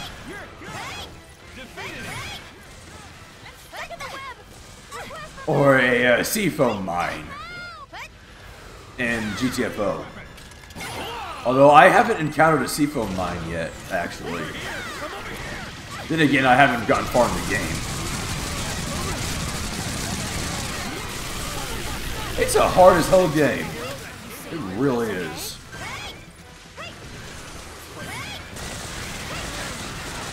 People are caught in the webs. Destroy the webs and rescue those people. But yeah, some of those, like, there are some weapon ideas that would be pretty cool.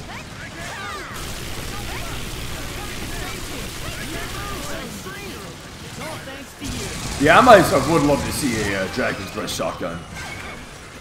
True, but I feel like the foam would be a bit much for the game to incorporate into the design. Oh, I know. I was just saying as an example. Do you know the foam I'm talking about, Benji? I don't know if you played GTFO. It's a bit of a more obscure game. Oh, okay. Yeah, the farthest I've beaten was B1. R7B1 is the farthest I've gotten. News for the brave Minutemen who have joined the fight. The government has decided to grant you the same benefits as that of a regular soldier. Every minute. But I'm so glad. Policy with no exceptions. Now sign up at the EDF. I'm so glad someone is getting my very obscure comparisons. Await. I mean, that's the kind of person I am. I just make weird comparisons to obscure things that probably only I know. That I don't think anyone with a 50-mile radius of me would know, you know? That's just what I do. I go like, oh, like this in Metal Gear Rising. But things like the laser guide kit that is level 99 drop for the Fencer as a weapon, not an augment. Okay. That is one thing that frustrated me about Fencer, some of those Fencer weapons. Like, oh, you need to play co-op to use them. I'm like, oh, okay. Confirm the target enemy. Like that does frustrate me. Still out of range. Right, because it's level 99, it's an in-game thing. Yeah. Reload. We took out the enemy. Awesome. Okay, we'll miss the target at this range. Oh, crap. I couldn't stop my upward momentum. Oops. Yeah, I made a big mistake. And you can use it for other levels to get the 70% balance right. Okay. Ah, come on! Yeah, just because I couldn't stop my full momentum, can't use it. Okay. Yeah, that was an error on my part. Although, I probably could have dashed. That probably would have been a better decision on my end. Oh, that damage increase.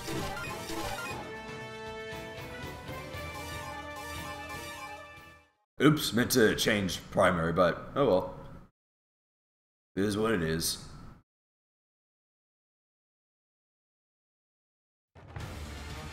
Exterminate the Araneas. I can't move. That's a huge web.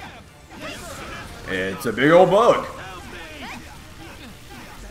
Let me down. Let me down now. Oh yeah, I didn't look it up. Did bug as in annoy came before bug as in insect? I wonder which came first. Right, the only mission until you get 70% completion is like the last 2 or 3 levels on Inferno, which most won't work for, so it'll be a reward for those who play through the game. Yeah, oh yeah. The thing is, since I am mainly a solo player, I don't like it when things force you to play co-op or multiplayer. Especially in like these more obscure games where it's hard to find matches. The teleportation anchors. Like, I am glad in GTFO you can play with bots. You can get pretty far if you're good enough. Because with bots, they're pretty accurate. You can tell them where to place down, like sentries and whatnot.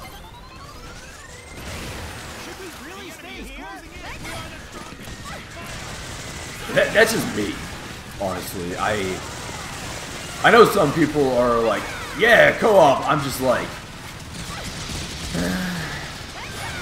I don't know.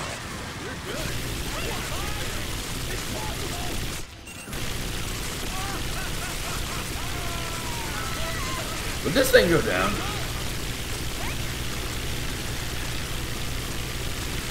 Wow.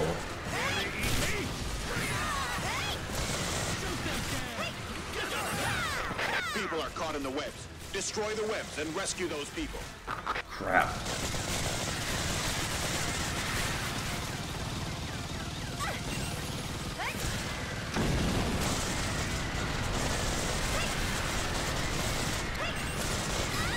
Oh boy. There's some good news for the brave Minutemen who have joined the fight. The government has decided to grant you the same benefits as that of a regular soldier. Every Minuteman will benefit from this policy with no exceptions. Now sign up at the EDF facility. There we go. New privileges and new responsibilities await. Oh crap, I wasn't paying attention to my energy. I thought I would have enough, but I didn't. But for EDF, I can see being a solo player game because I've done it, but for the whole premise of the game is overall multiplayer game. Even on Inferno, unless you have over 8,000 armor, it's going to be hard. Yeah, oh yeah, it's definitely going to be hard. For me, Inferno is mainly memorization of stages and knowing what to use at specific times. And how to crowd control. Like, it is very doable solo, it's just very, very rough. And a lot more strategic. I mean, I myself beat World Brothers solo on Inferno. Wow, I am getting grabbed all the time in this map, in this run.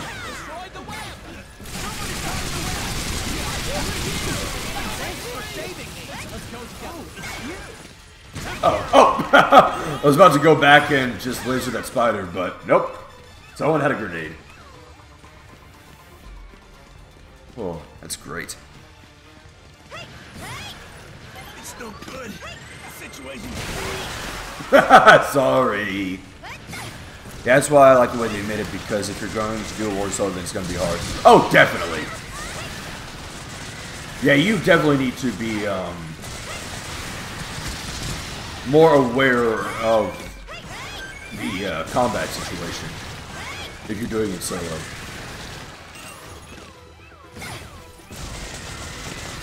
After this mission, I'm going to take a little break. I'll probably be back in like 10 minutes or something. I really need to drink some water.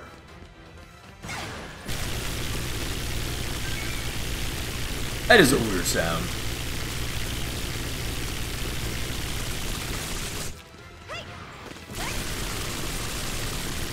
Well, EDF also does scale the like enemy health and such based on how many players there are.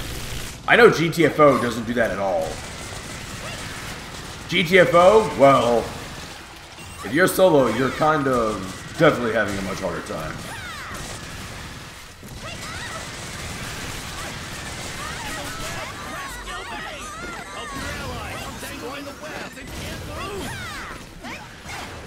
That's weird, it's not right anymore. Don't give up. I'm coming to save you. Thanks to the hero that came to my rescue.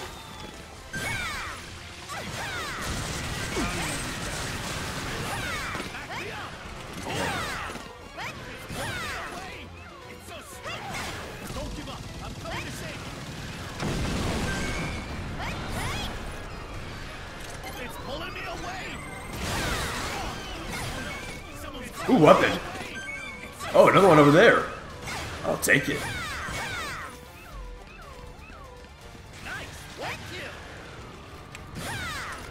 Ah, goodness. Yeah, Chromarax is another example of, like in Borderlands 1, you practically have to do co-op. Unless you're Lilith. Lilith can solo it. Because Lilith in Borderlands 1 is just overpowered as hell. She really is.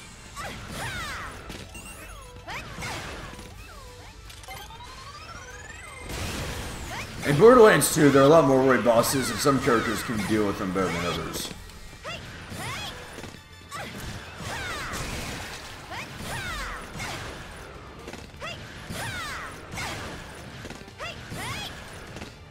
I know Krieg is just not really able to deal with raid bosses at all. Salvador is, of course, the raid boss slayer.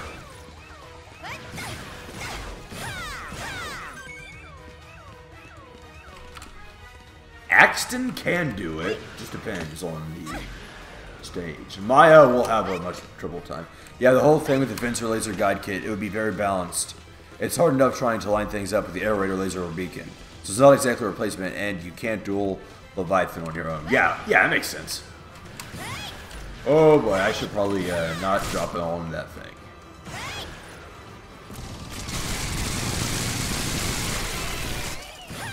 There we go. Now I can get stuck in it. What's this do? Ow. Yeah! Jet Core. Oh. But like I said, things that are never coming to EDF, yeah. Oh. Board boost has been significantly improved.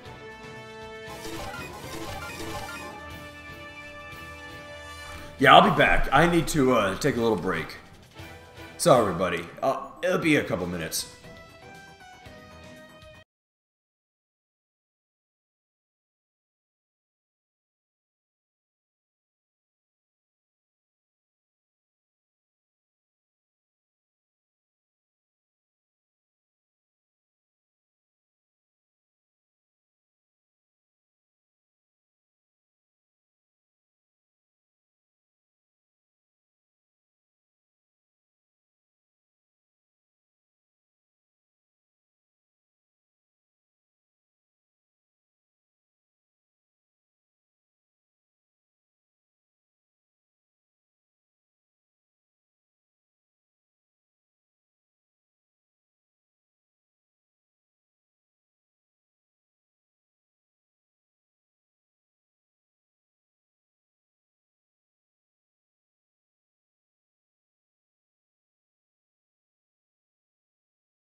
Sorry about that. I don't know how long that was. Probably like 4 minutes. Okay, this one. Bloody Battle. This. 6 burst. Ow! Ow! Ow! I hit my toenail on the table. Ow! On the desk. Ooh, that hurts. Good job, me. Ooh. I think I broke it a little too. The nail, not my toe.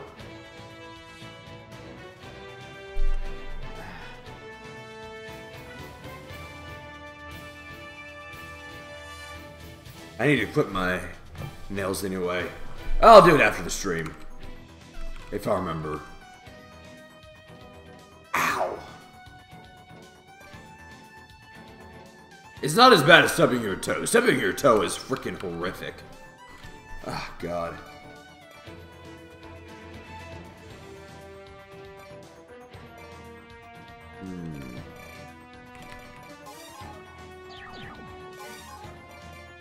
Bloody Battle. Enemy infantry.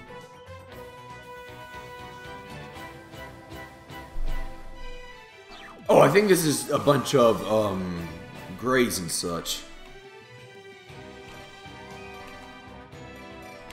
Yeah, why not? Energy hungry, but it'll be satisfying.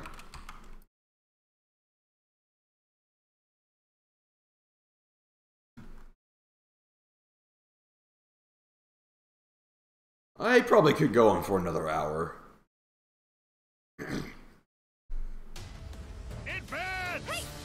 Don't let the fencers have all the fun. Yeah, sometimes it is just plain fun to theorize what would be good in some games. Although, I would love to be able to mod EDF games. Having custom stages, having custom weapons. Oh, that'd be fantastic. Take those aliens head on. They have a huge army. Okay. May the infantry prevail against the enemy.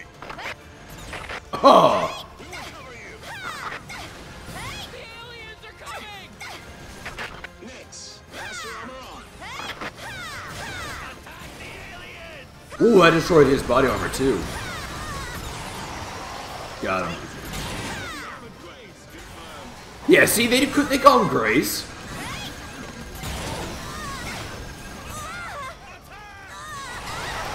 Oh, this Dragoon Knight is great. Freaking brutal, but great. Powered exoskeleton! Ah, crap, I missed. The aliens can regenerate themselves! They are invincible! Yeah, I myself don't really know the names of other type of aliens. I mainly just know Greys. I know there's other types that have names, but... Oh, that looks... You know, that looks kind of cool. Huh. They're like a statue.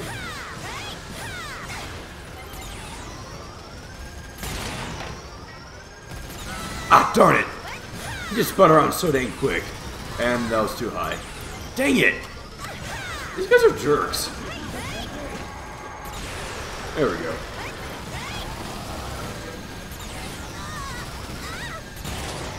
Yeah, the damage loss in range is a bit rough.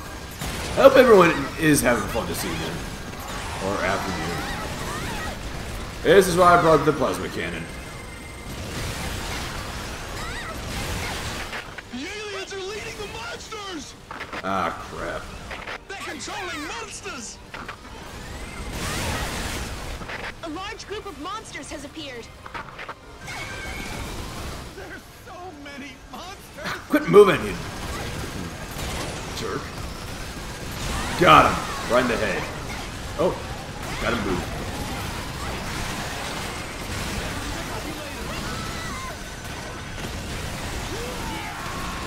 Maybe a pulse machine gun would have been better.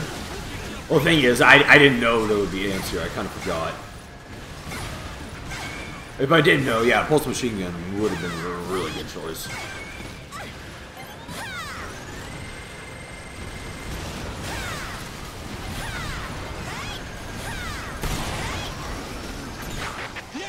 Oh, triple weapon drop. Wow, that's a lot of weapons. Ah, beautiful.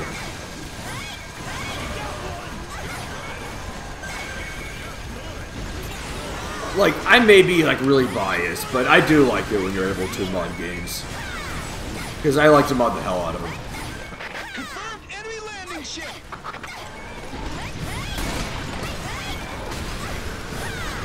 I mean, if I could have my character look like a freaking anime girl, and all the other NPCs looking normal, I'll do it.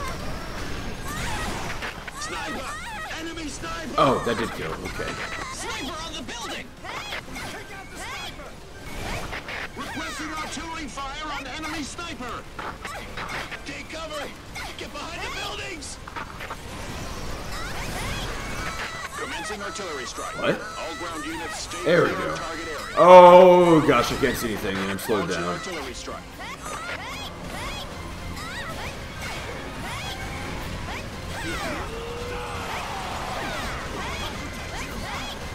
Hit confirmed. Although I think there are like some mods that are like accessibility purposes. I think that's how some mods for VR chat was before they added easy anti-cheat to it and caused a big old controversy. I don't know if they ever changed their stance on that. I don't really follow VR chat much. I played a little bit, it's fun, but not exactly my thing. I thought I was using the There we go. Let me emergency recharge. Oh, wow, that's a lot of them. Okay, I should probably go help my teammates.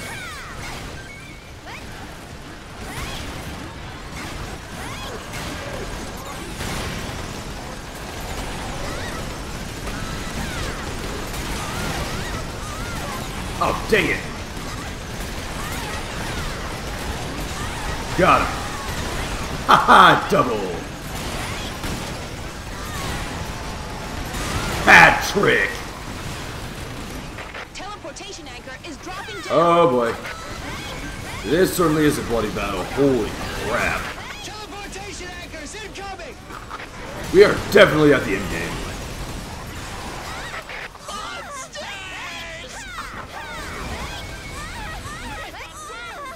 Oh boy.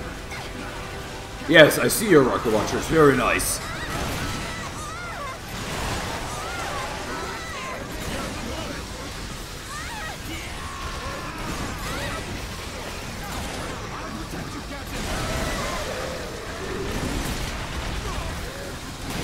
My arm is hit!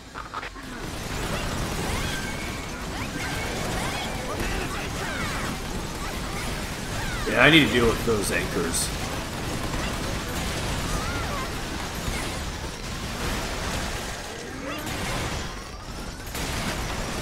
Well,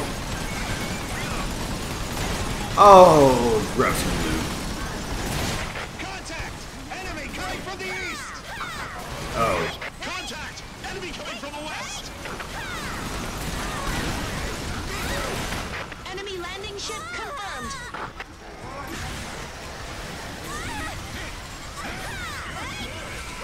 now there is a hell of a lot going on in this mission.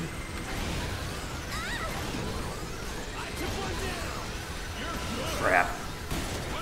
Well, at least I'll be full so I can fly up there and deal with it that way.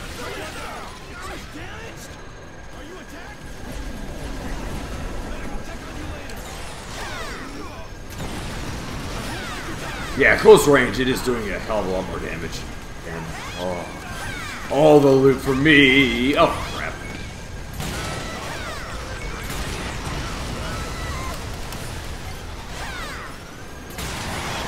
Ranger One down. Wiped out! We can't hold any longer! There we go, both flamethrower guys down. Whew, glad I got rid of them. Ah, crap. Ranger 1-2 suffered heavy Oh, artillery casualties. frogs. They've taken refuge in a building. Ah, darn, I missed.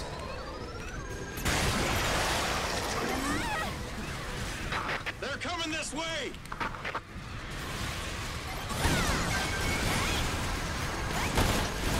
Fall back! Fall back!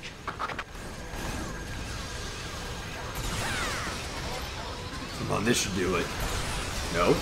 Ah, crap. Ah, darn it.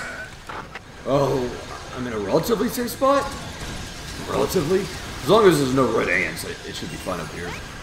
I'm here! There we go. Okay, now it's time to mop up. Keep fighting. We've our backs against the wall. Let's fight! Stop them! No, keep that one alive. I want to get all loot. Air Force still standing by. Please provide airstrike coordinates. Well, no one here can do that, so you'll be on standby for a while. Oh, it's an artillery frog. Oh, killed it.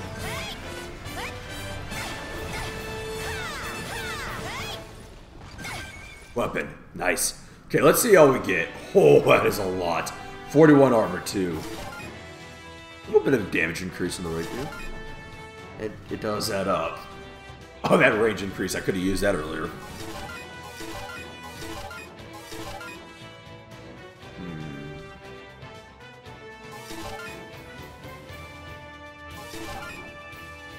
$10.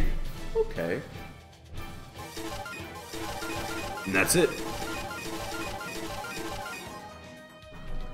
Yeah, we got a lot of goodies there. Drop location. Anchors. Oh, okay, anchors. So that...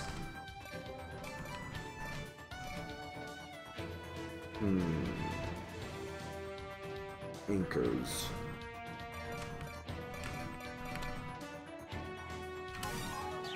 Sure, why not?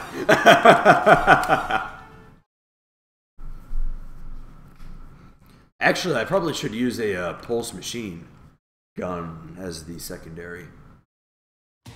Oh. I spot a falling object! They're coming! There's another one! It's coming down! Oh boy. Confirmed to drop teleportation anchor. Is everyone okay? No casualties. We are going to destroy those teleportation anchors. Monsters incoming!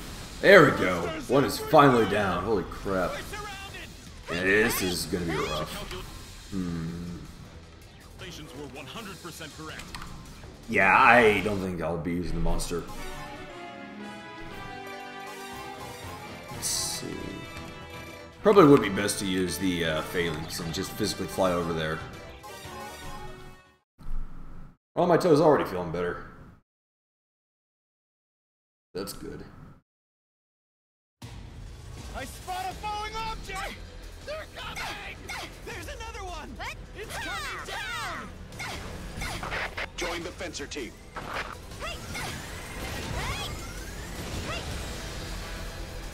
Confirmed to drop teleportation anchor. Is everyone okay? No casualties. We are going to destroy those teleportation anchors. Yeah, this is already so much better. Monsters everywhere! We're surrounded! Damn it! The calculations were 100% correct. We are right in the middle of their drop zone.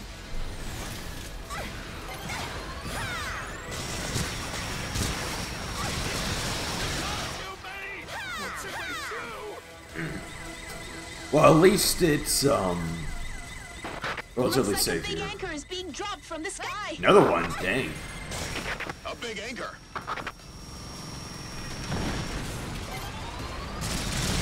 A big anchor dropped down. It will teleport more monsters any second. Yeah, they do that. Just medkits? Okay, yeah, just medkits for the rest. We've engaged multiple monsters. Rendezvous with the other troops. Concentrate your fire and take out those anchors one by one.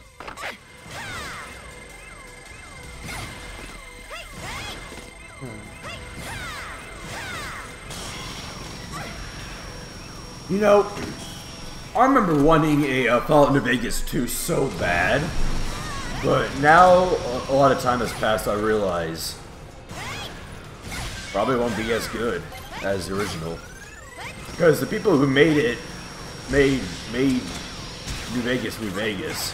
I think they left Obsidian like shortly after it came out. That's just the truth of the matter. It does make me sad, but that's what it is. Oh boy.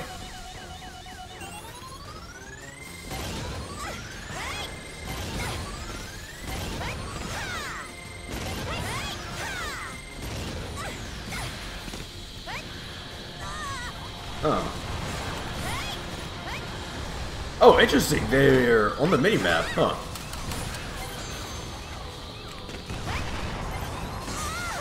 Darn it. I got rid of a lot of them, but... Oh, hey, welcome back. I had to restart PC, so what I miss. You didn't really miss much. I got a lot of loot from Bloody Battle.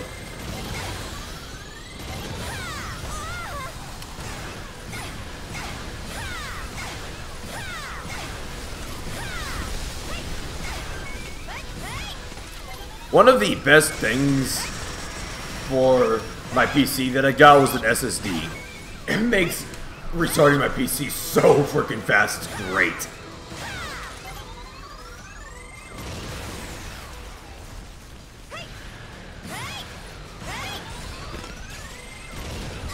Missed.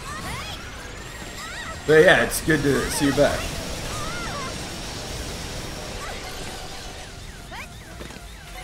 Yeah, I don't think I died while you were gone. So nothing very silly there.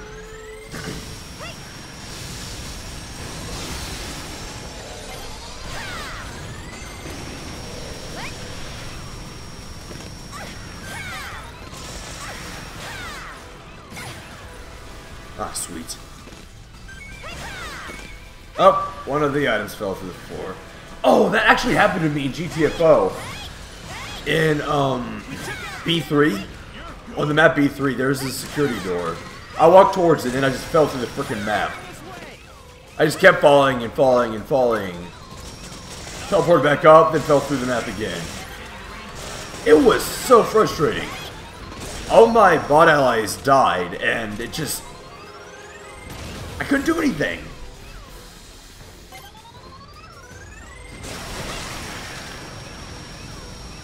I really hope that was a fluke and not a consistent problem with that map. Also, apparently the fog, the infectious fog, still goes down under the map. So I got like 99%. But yeah, even for solo players, that would be a reward for playing Fencer right. Oh, definitely.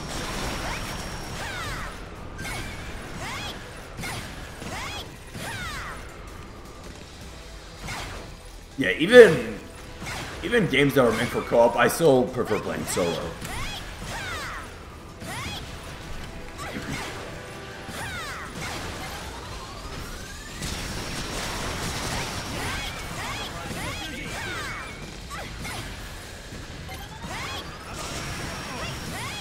Like Borderlands, the absolute vast majority of my playtime there, and Borderlands has been solo.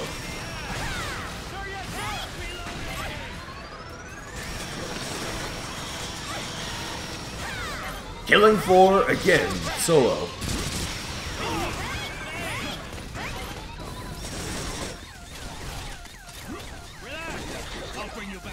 And I would say don't make it reduce timer thing. No, it's your guide kit just enables you to use the guided weapons at their full timers. Yeah. They should at least let you use them if you're a solo player. That way. But have some kind of penalty. Yeah, be it, taking up a weapon slot or an equipment slot or whatever. Yeah, true in-game item, yeah.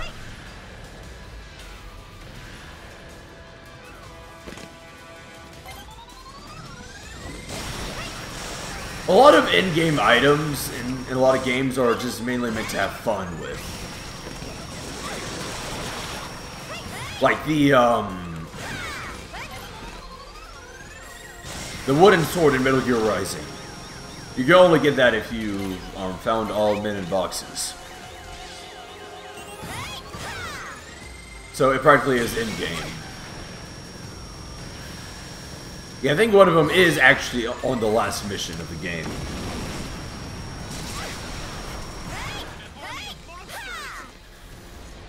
So yeah, I do kind of miss that. That's how it was with the Genocide gun in 2017.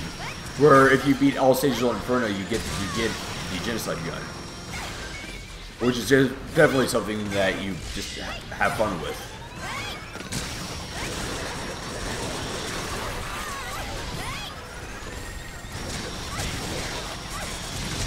I miss when games had unlockables like that. They don't really have them anymore.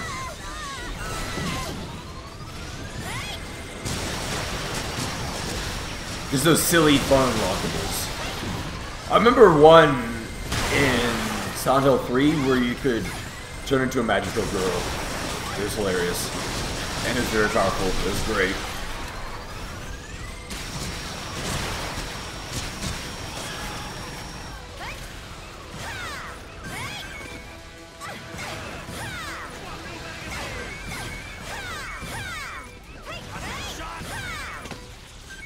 Unless you're playing offline, you, your friend, or a random viewer has to host a lobby for you to be able to use it.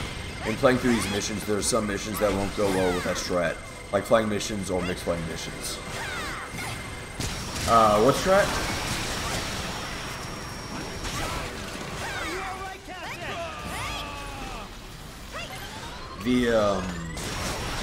The laser guide kit thingy?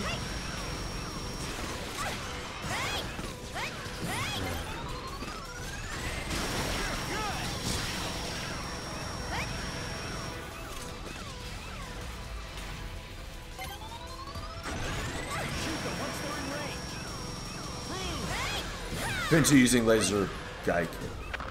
Rendezvous with the wing divers. Oh. Yes, sir.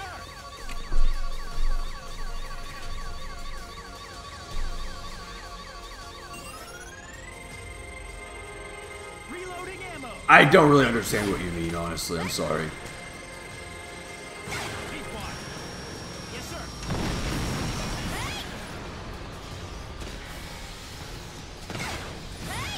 10 motherships are advancing. They are targeting the cities and military bases that have remained unscathed. Are they trying to get rid of us once and for all? Yes. It's our turn.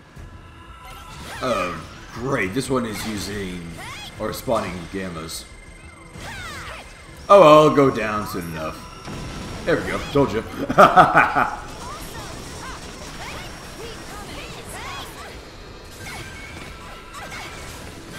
I was actually playing GTFO with a friend last night, and we were able to beat B1 for him.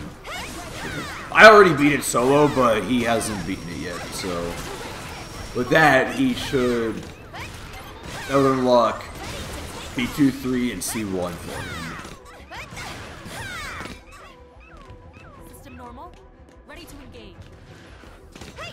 And he used a shotgun. And he was like, don't worry, I have a shotgun. And I asked him, did you prove it? And he said, yes.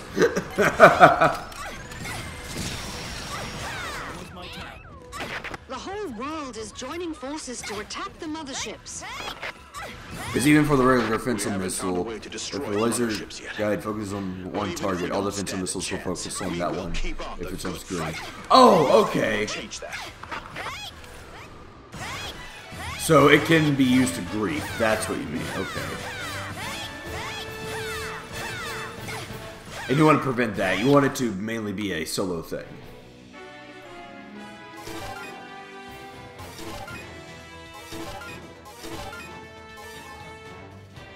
That's fair, that's fair.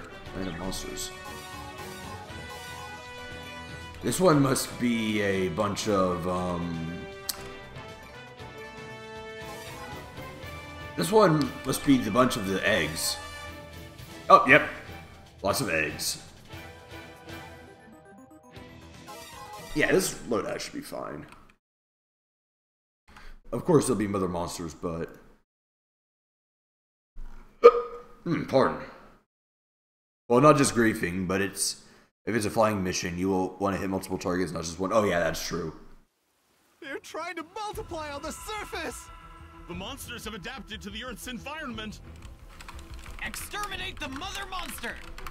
And its eggs! Okay.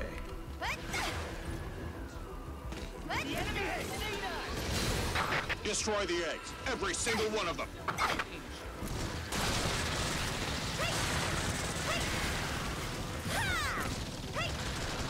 Yeah, with flying, you definitely do need, swarm tactics. Auto-aim swarm tactics, basically.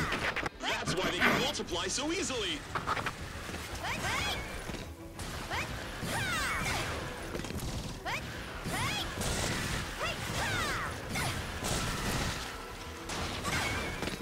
Oh! Okay, yeah, they're, on the radar disappears for like half a second when they're spawning. Huh, I don't think I've ever noticed that.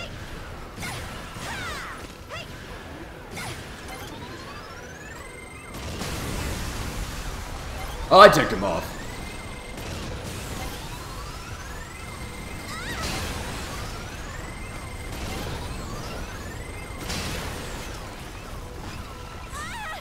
Those things always trick me.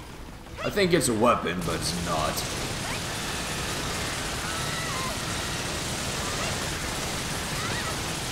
Either way, I'm dealing damage, so I'm happy. So in my eyes, it's completely balanced except for the few who actually try for the 70% completion. And most people don't really want to join a Limiter's off lobby. Yeah, a Limiter's off lobby... It's not balanced. You won't really be able to have fun. Because you know there's that one guy who grinded so freaking hard and is able to just decimate every single freaking enemy within 0.4 femtoseconds.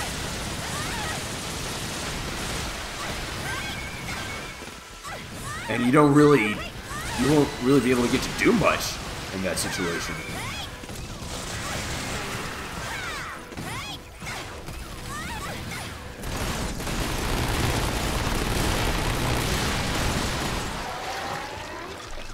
Oh. Yeah, now once you reach that level, then it becomes fun. Oh, yeah. Oh, maybe.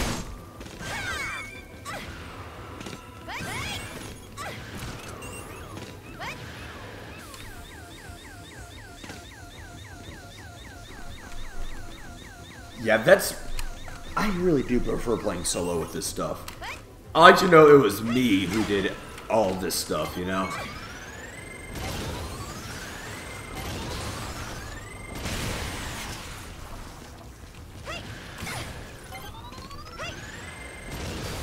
I mean, the AI does help, but they're not as hopeful as outright players.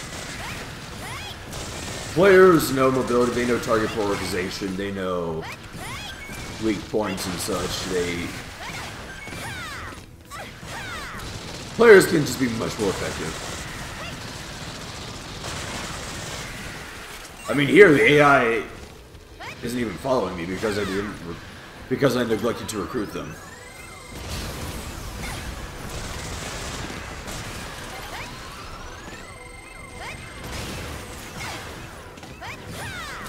Nearby monsters are all heading this way. Ah, crap. Is the mother monster calling them? That was enough. It's...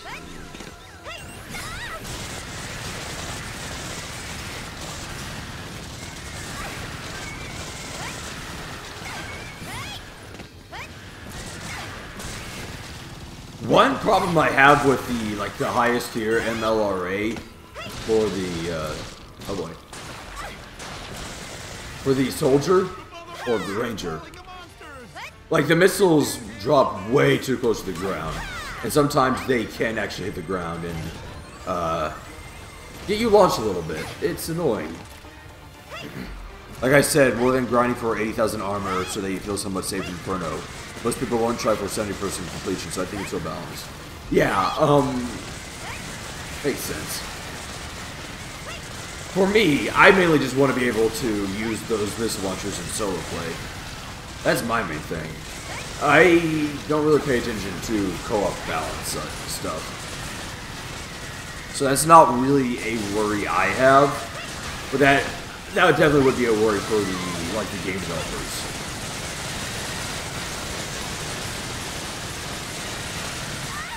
Ow.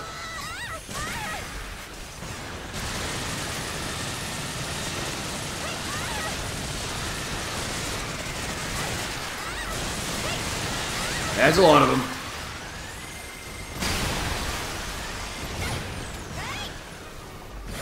Oh, that explosion killed the mother monster? Oh, I guess it did. Huh. I did not expect that.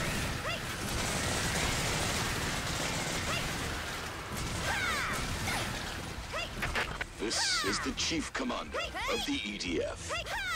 I'm running our military operations in a very secure hideout, but it seems the enemy has found us nonetheless.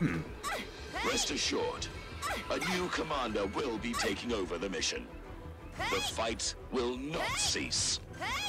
Let's get those aliens off our planet. I'm counting on you. There we go. Over.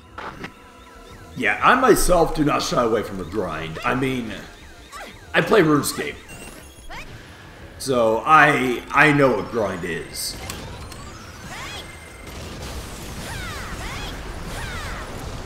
But the thing is, when it comes to grind, if there's nothing at the end of the grind, then it's just kind of pointless. And if the grind is actively boring, like if the combat isn't fun, then why would I bother to grind? You know, that's how I view grinding. Yeah, most people, I've had this debate on their mind, but what if everyone just starts using it for all their missions? My question to them is is everyone going to grind to 70% completion? What will they do when their 10% friend decides they don't want to play as much anymore? Honestly, The thing is, with this game, you do need to tailor your equipment based on the mission. So just using one of those missiles all the time probably wouldn't work at all.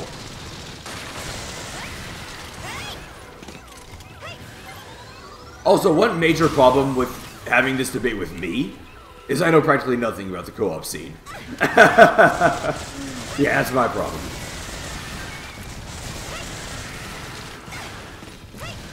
I come to it looking from a solo player's perspective. Yeah, that's when I'm saying you get it. Oh, I get it? I don't know.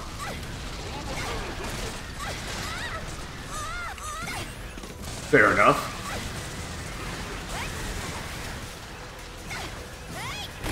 Yeah, it's also a solo thing. Okay, yeah.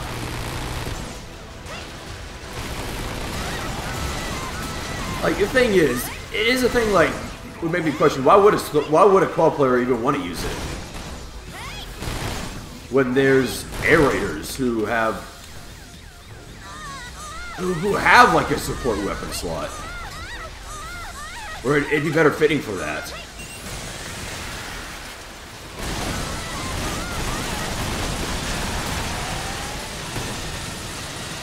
It's not something that's gonna break the game. No, I don't think it. No. No, I don't see why it would for a fencer to have access to that. Because all it would require, because fencer weapons are individually very powerful. The main power with air raiders is its vehicles is a major one. And two, basically all you need is one airstrike. And then you can just get credits for that back very quickly. So using up a slot for a beacon is not that bad. Leviathans don't do more than 200,000 damage. Air Raider with DLC have missiles that do near 1 million. Oh, yeah, exactly. It's more of a convenience thing, if anything.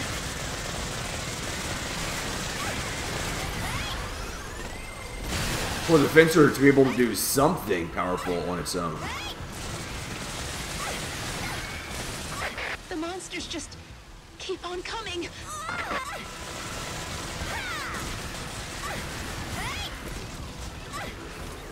Ah, darn it. But yeah, the thing is, I probably am heavily biased because I am practically exclusively a solo player.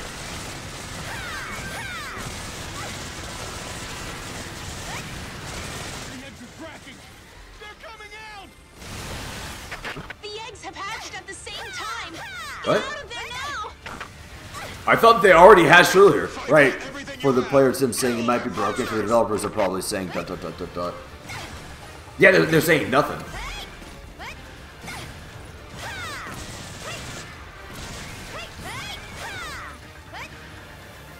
But the thing is, it's the devs who have the final decision in all of it. Until we can mod the game, it's the devs.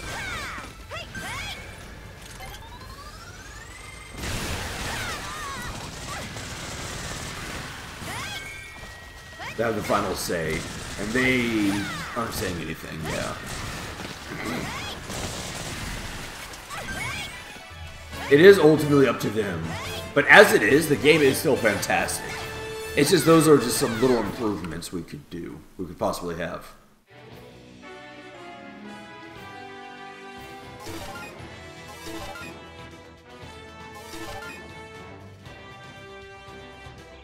Wow.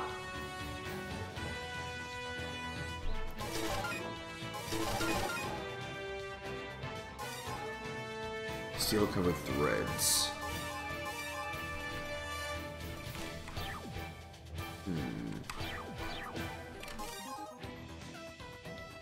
It's mainly Aranea.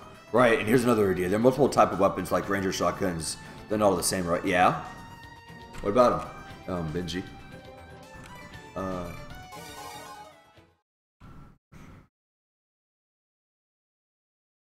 Yeah, there's like, very slow firing, mini pellets, long reload. There's rapid fire, long reloads. There's pump action, quick reload.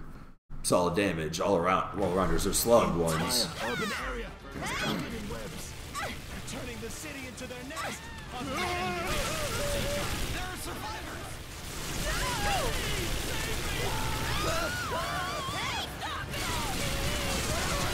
Yeah, what about him? Exactly. Classes being able to use other classes' weapons. Wing Diver is kind of a problem to make sense, though. Yeah, Wing Diver's weapons. I think in EDF4 there are weapons for the Ranger, where it says since they don't have a so they don't have Wing Diver's plasma core, it cannot be reloaded on the field.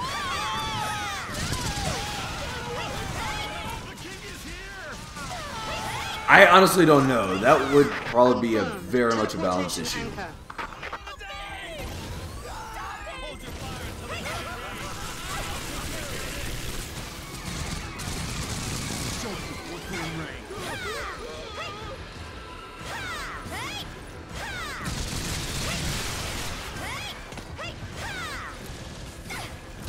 Like, the thing about the Air Raider, part of it is because he doesn't really have good self-defense options, is what makes him able to have some very powerful indirect damage options.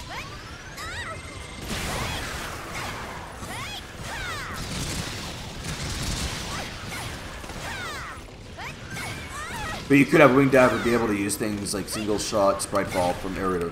Oh, you mean... Okay. Are you saying things like a similar thing where we could have a cannon that fires like Spritefall? Is that what you mean, or...?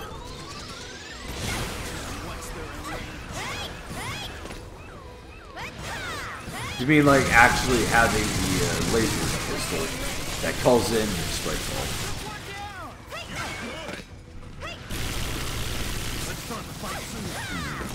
Yeah, there could be like reworked versions for separate characters. Like, I know the suppress gun for the Air Raider is like a shotgun, Ranger Flamethrower. Yeah. Like, the suppress gun is like the shotgun for the Air Raider. Just really gimped for... Gimped the right word?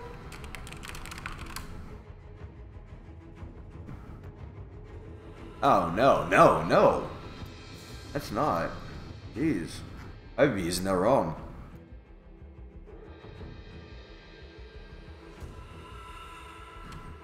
Huh.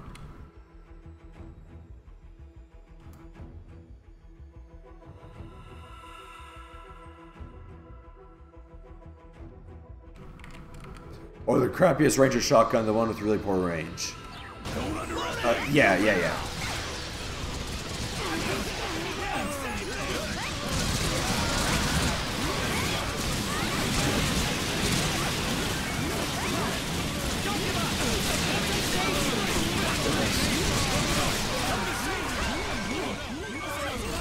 But yeah, it's like a severely hampered. Is that a better word? Ender or impede the movement progress. Not exactly. I'll deal with it.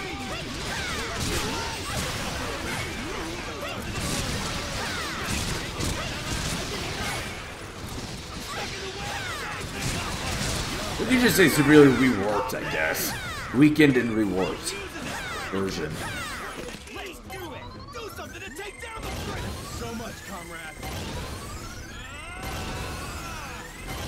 But yeah, I remember those, well, the Ranger, it has those laser rifles that are kind of like a reworked, weakened version of, like, Air Raider, the Wing Diver's weapons. Well, yeah, it's powerful, but it can't be reloaded. That looks goofy. What about one type of fencer's minigun for Ranger? Oh, that would be beautiful. He probably would have to stay very still for it, though. As I said, they would probably have to do reworks for it. I mean, come on, Ranger has a grenade the size of the fence. Oh, yeah, he does. But I think that would be neat, having a weapon you would have to stay still for. It would have a lot of power behind it, but you would have to sacrifice a lot of mobility for it.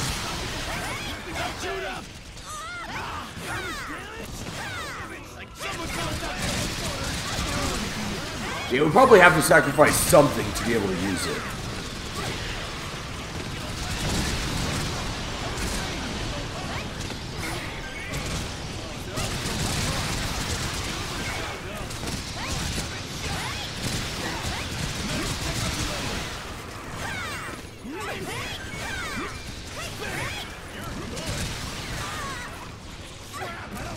Like Ranger using the Vince's weaponry, recoil and mobility and accuracy would probably be an issue. But it would be interesting to be able to use weapons similar to other classes like that.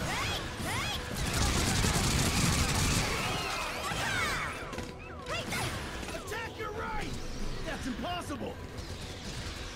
I mean, I would love to have a pump action shotgun for the wing diver. I would love that myself. Ranger doesn't have any high recoil weapons unless it's the Fang. They could give Ranger just 100% stability. This is Spencer. Yeah. We've engaged Aranea. Requesting backup. Yeah, it would be interesting to have that kind of mechanic. And what the hell? Oh, Fencers have engaged the enemy. Provide immediate support. there we go. I legitimately did not see that on the web.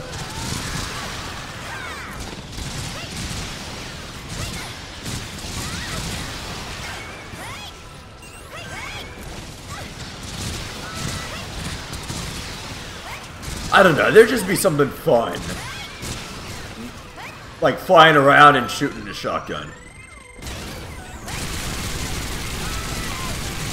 Like Ranger weapons for the wing diver could like slow down flying speed a little bit. It could also take longer to reload. Nice for the Fencer to have a rocket launcher from Ranger. Yeah, just have a straight up rocket launcher that flies straight instead of having mortars. Yeah. Mothership number 2 has attacked the EDF headquarters. The HQ... So we don't always have to arc out. I can see that.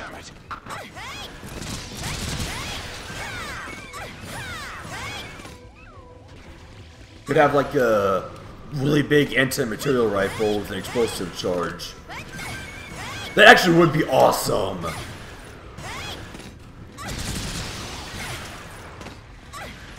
Like having a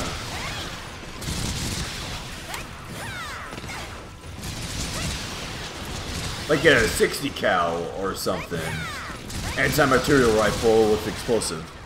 Mortars are better than the rockets anyway. Oh yeah, they are. They can go really big boom. Especially like the spread mortars. Those are brutal. Yeah, it's something that devs would have to take into account for balance reasons. Like that idea for Wing Diver, like slower fly speed, longer reload would be one.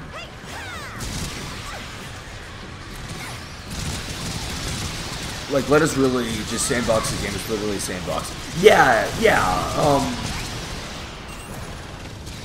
Actually, that's an idea. That would be fun to have a sandbox mode. Well, a mode where we could make our own stages. 2, an option to have any weapon on any class. But of course, you probably wouldn't be able to progress the difficulties doing that, you know?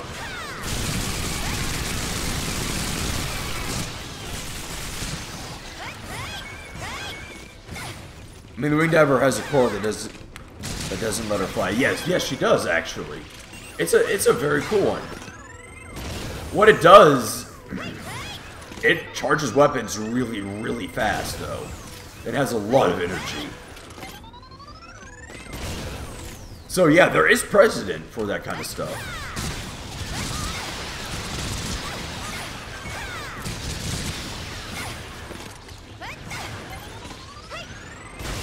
But yeah, that would be cool. If it's something that would progress, where you could also progress the difficulties and beat Inferno on, they would probably have to balance it really hard. But for something that's just a fun, optional mode, then yeah, go for it. That'd be really fun.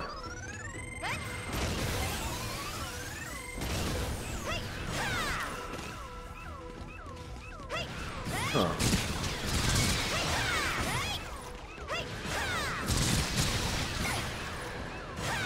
Want to know what would make you die happy? Oh, what would make you, like, really happy?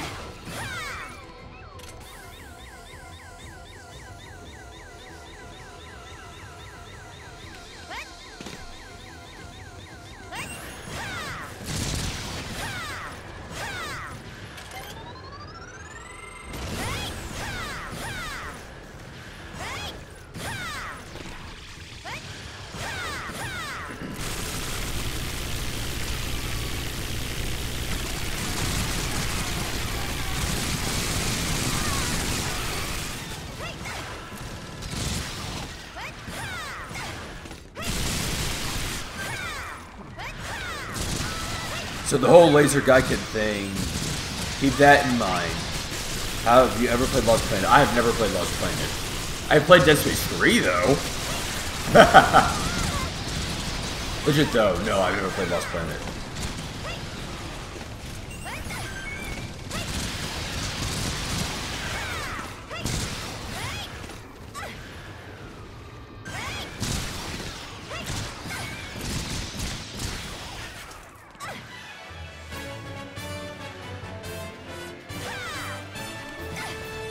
There are cars up here?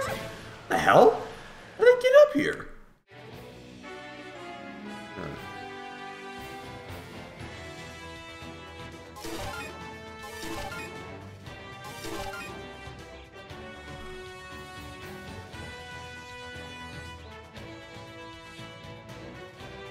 Okay, so here's the idea. Fencer, new gun type for big.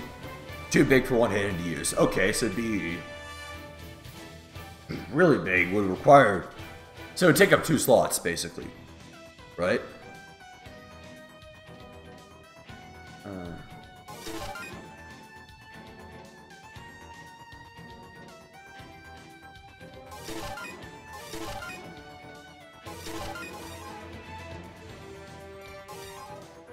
Most of the fence line.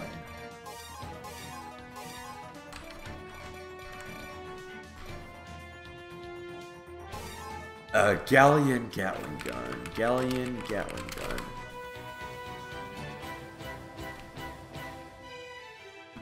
Oh, so imagine like a Vulcan?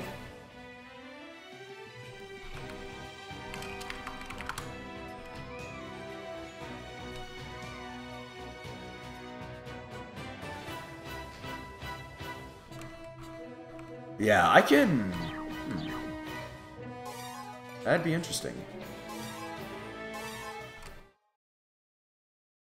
Like a really big weapon with immense power, but it really there's a lot of restrictions to it.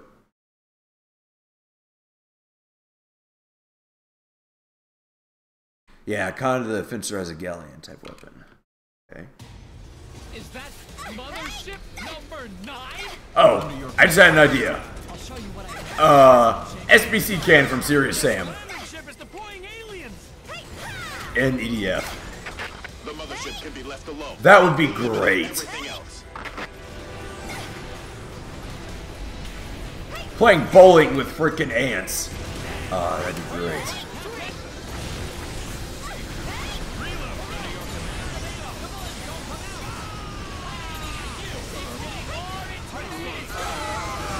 I mean, Serious Sam is a great game anyway.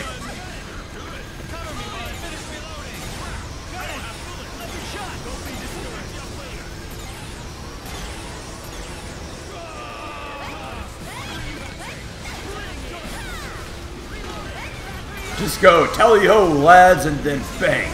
Just get rid of a bunch of frogs in a line. Kind of like that, but more awesome.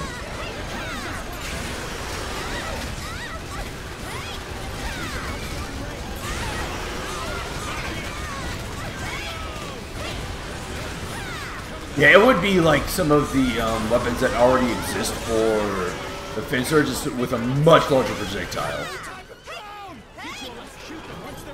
The mothership is deploying drones! Destroy the drones!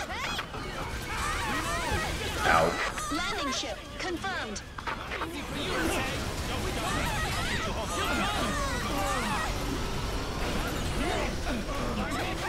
Spaceships are coming!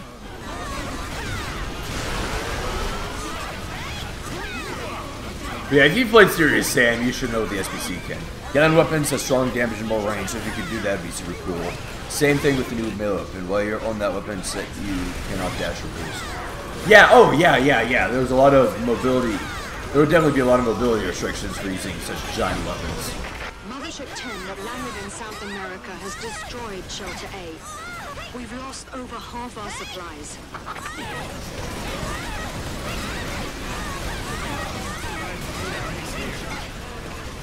Yeah, that makes sense. But I would love the SBC cannon in this game. That'd be magical.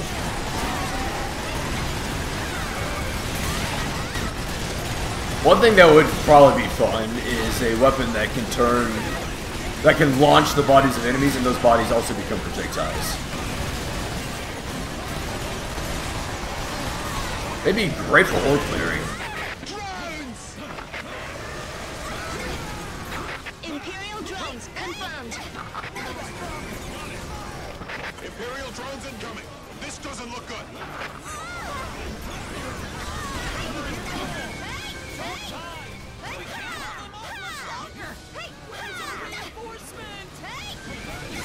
The reinforcement is on its way. But yeah, the cannon is the main thing I remember from Serious Sam. It's been a bit since I played the first and second encounter, honestly.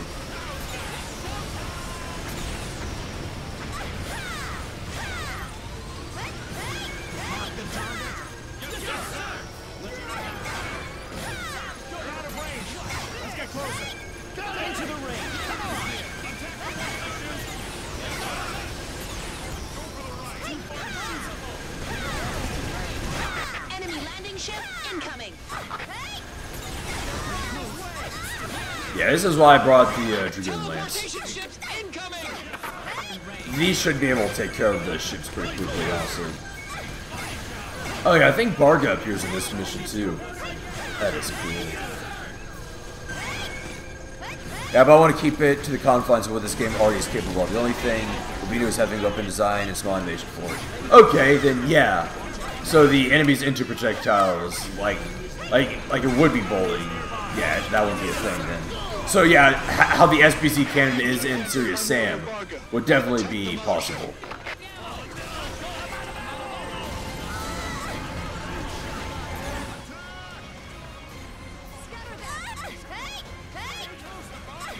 Yeah, have you ever played Serious Sam? It's a good FPS game.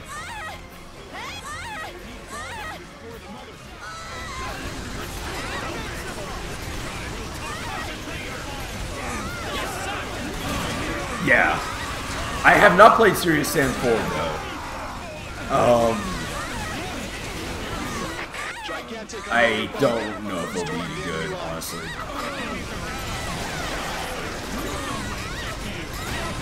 I have a friend who played it. She didn't really like it.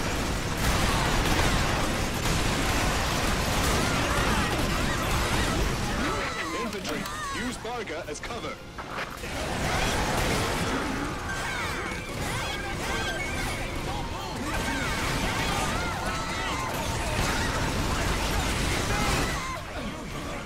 The hell? Oh! That's what that was. Yeah, it's very difficult for me to see anything. Yeah, just triple tap, they'll go down.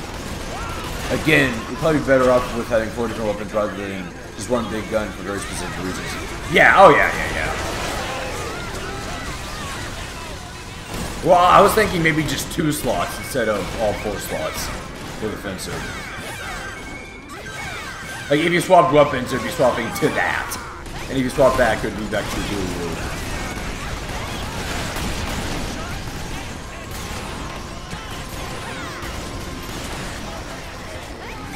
That's what I was thinking.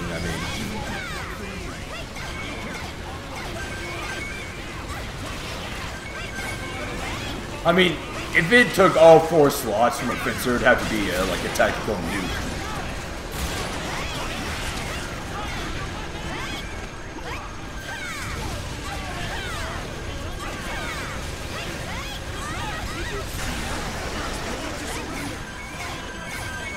The mothership is gaining altitude. But the thing is, this game is not afraid of having like super niche weaponry. Well, I mean, it could take just one set and not the whole thing. You'd rather have 4 weapons than 2 and a big gun. It depends. It really depends. This is Varga. It would be nice to have the option to have like a super weapon in your back pocket and have 2 more generic weapons as your primary. Like, it depends. It would really depend.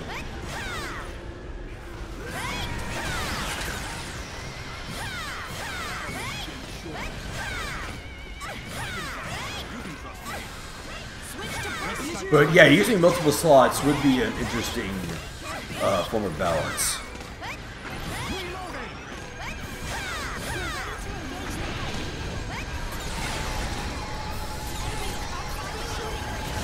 Ah, darn it.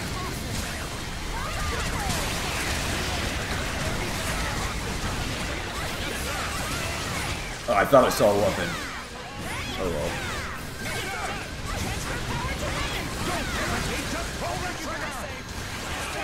Hey, Varga, can I, use you for a second? Thank you. Oh.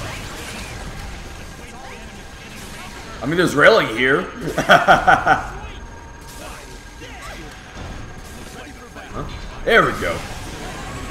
Also, arrow is supposed to be all artillery, but they can do as much of the front line with other classes during artillery without any of those ideas already. Yeah. Aerator is a weird one. Why do we even need all those supplies? Haven't you noticed we're running short of personnel? Stupid things.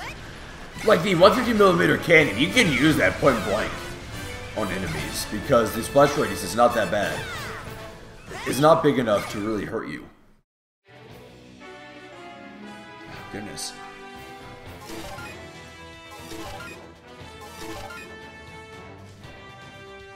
Huh.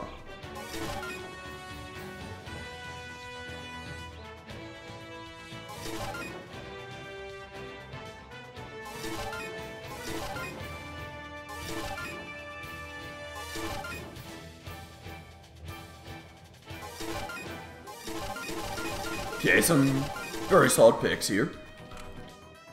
Let's see what the next one is. Intense Battle Underground. Okay, Underground, I would probably want...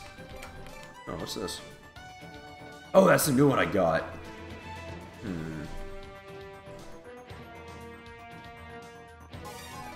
Worth a try. Well, actually, it'd probably be better to use a spark weapon. Yeah, I'll be fine.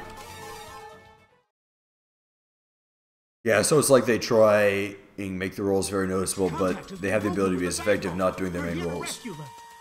Well, yeah, I can see that, but they probably would... They're not as effective. They probably wouldn't be as effective. Can't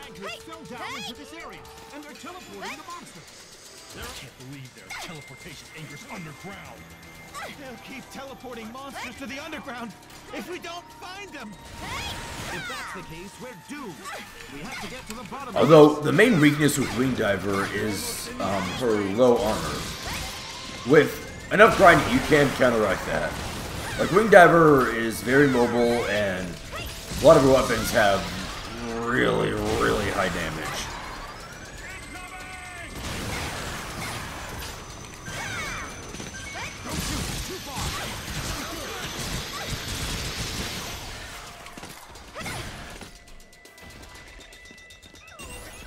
Like, I can understand making rolls very distinct. If the game was more focused on co-op, I would definitely see that, but... The game... Anchor has been destroyed. Yeah, end-gamer co-op thing, yeah.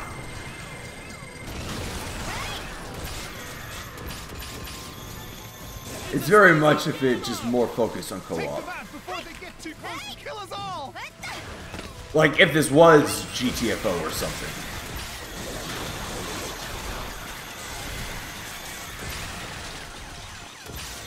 Where you need defined roles for each player.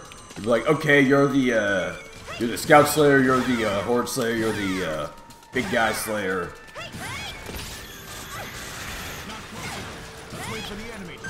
Things like that.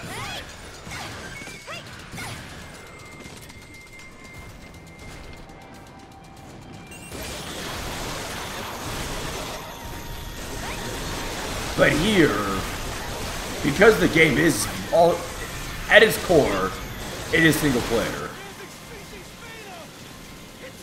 So it makes sense why they would still be able to complete a lot of the objectives. Just some may find some parts harder than others, but it is very understandable why they can do that stuff.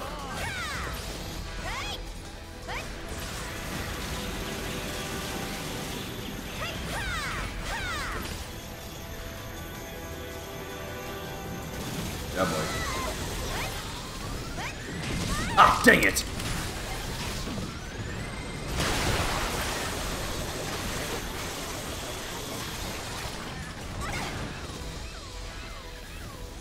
Ah! So close. Hello. Ooh, armor. Yeah, I think I've noticed something. In this Wingdiver playthrough, I think even though the armor pickup rate is lower, I'm still getting very high armor. Mainly because my mobility is just allowing me to pick up a lot of items.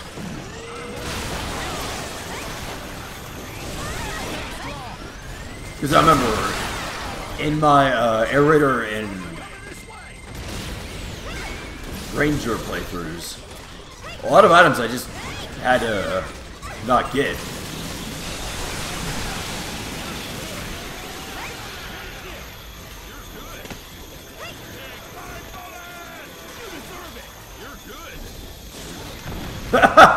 Just like flew past me, that's funny. Anchor has taken damage.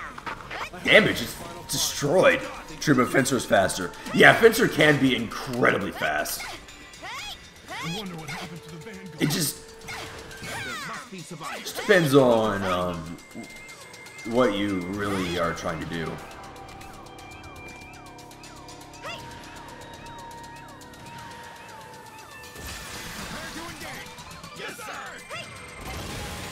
Ah, crap. Well, at least I have Mag Blaster. Yeah, that is one problem with Wingdiver. If you're caught off guard, it can be very, very rough.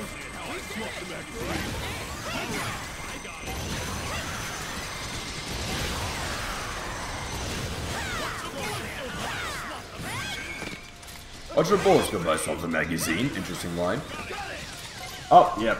See, I wasn't paying attention, so I am a bit defenseless.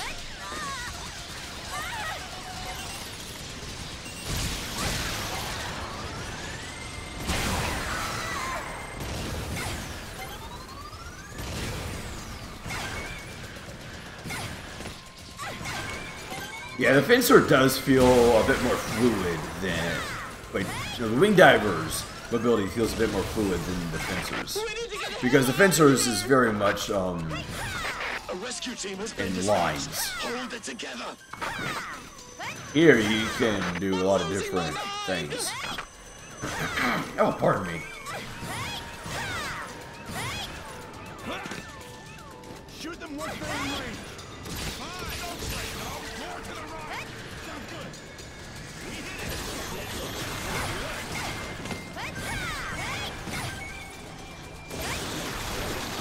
Yeah, hopefully we're nearing the end of this mission. Let's see. If you have a 3 dash boost, Fencer can move faster than Wingdiver with Eject. Or scale building faster than Wingdiver with her Flight Core if you know what you're doing. Oh, yeah, definitely.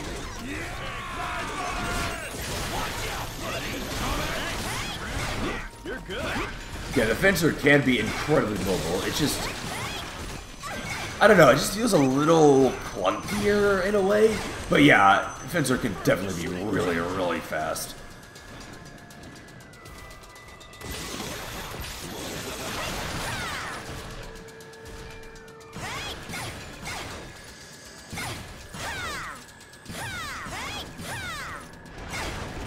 Oh, hello.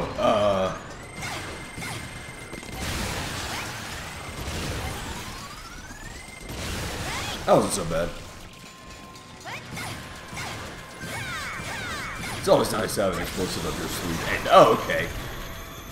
Now I see where all of them are coming from. Monsters! A lot of them! There we go. Anchor successfully destroyed.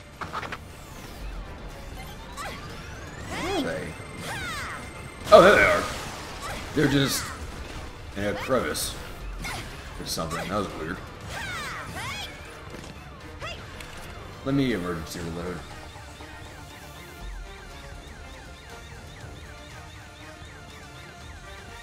I probably should be heading off soon anyway, honestly.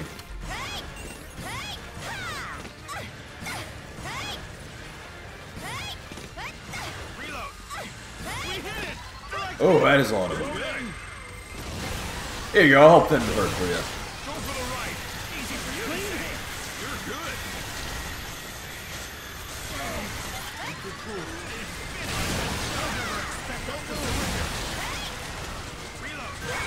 Oh, a lot of them on the ceiling. Fair enough. Yeah, they can do that.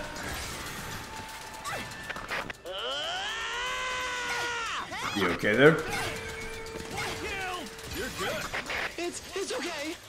I'm all right. Oh, okay, that's good. Ooh, nothing. Oops. Kind of forgot the Mag Blaster B1 takes a while to reload. That's okay though. Positive enemy reaction. Stay sharp. Sir, yes, sir. Okay, which way? I'm guessing this way. Just a guess. Probably wrong, but if I am wrong, I can play back.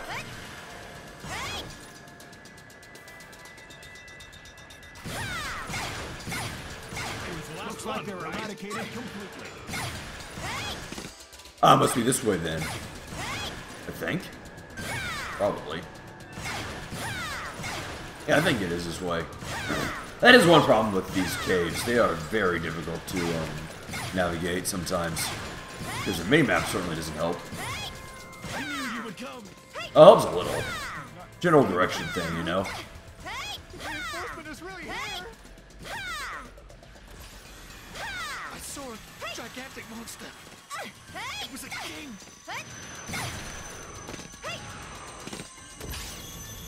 Ah, dang, out of range. There we go. Teleportation anchors. Go down, go down. A king! We've spotted a king! Oh! Hey, we weren't kidding. He's right there. Bloody hell.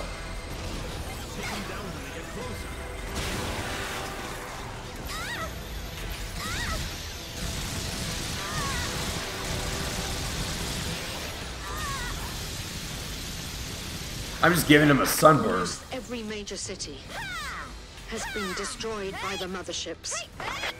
So what if they destroy a city? They're deserted anyways! Oh, yeah. Monsters are being dropped by the aliens in the mountain regions! Yeah, if you're gonna go outside, wear To sunscreen. the mountains! It's important. Like, I remember, sunlight can actually get into your cells and damage DNA. It's rare, but it's possible. Because that's how, like, the skin cancer from sunlight can form. From the UV rays. Yeah, I remember that, yeah. Does this thing go down? Attack its right side.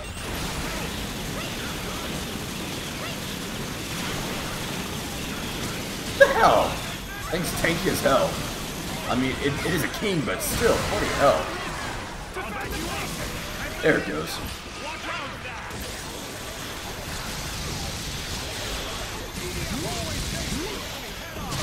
Ow.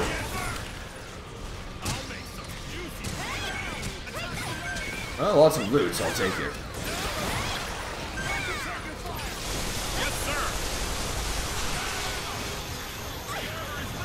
Ooh, I think. I wonder when the third batch of JoJo Stone Ocean will come out. I'm excited to continue watching it. Yes, sir. Then after that, we'll get Steel Ball Run. I hear Steel Ball Run is like one of the best JoJo parts.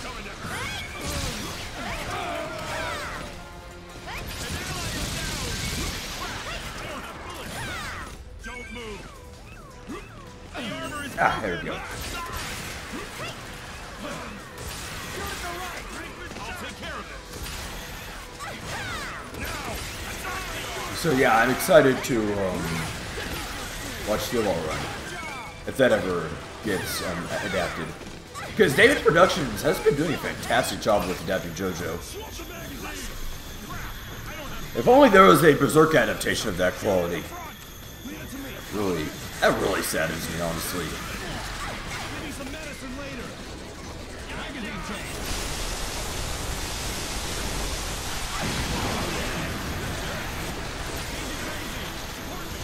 Berserk is such an amazing manga, but no adaptation has been really up there. It's really disappointing.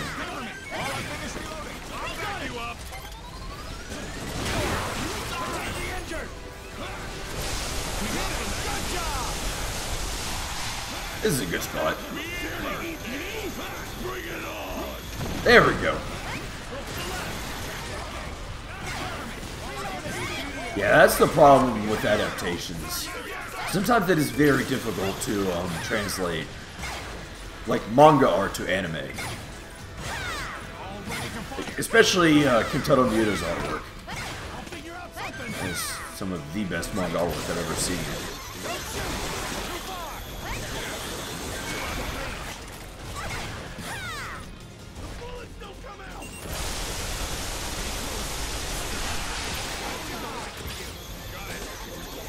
Same thing with Junji Ito. It is difficult to translate that into anime. I remember the Junji Ito collection anime. I enjoyed it, but the animation quality. If you're a bit of a degenerate, you might understand this comparison. Queen Bee. It was reminiscent of that. If you don't know what I'm talking about, I won't explain it. But if you do, you'll understand.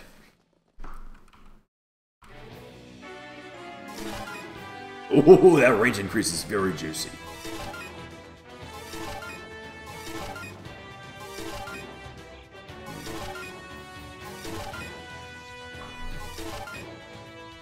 Ooh, one more projectile. Excuse me. Let's see, we're at greatest final confrontation.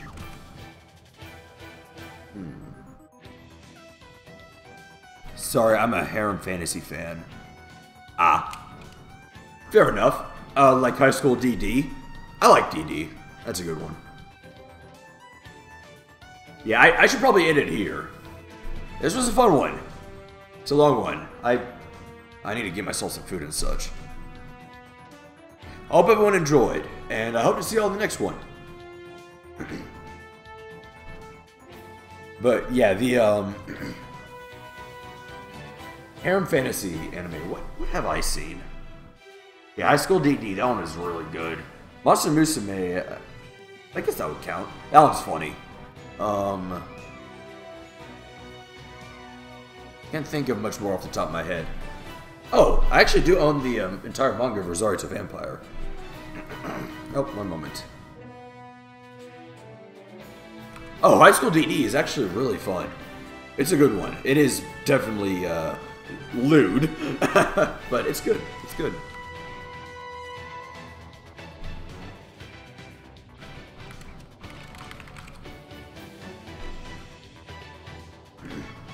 But yeah, I hope everyone had fun, and I hope to see y'all in the next one. It'd definitely be fun to have y'all back. And take care, everybody.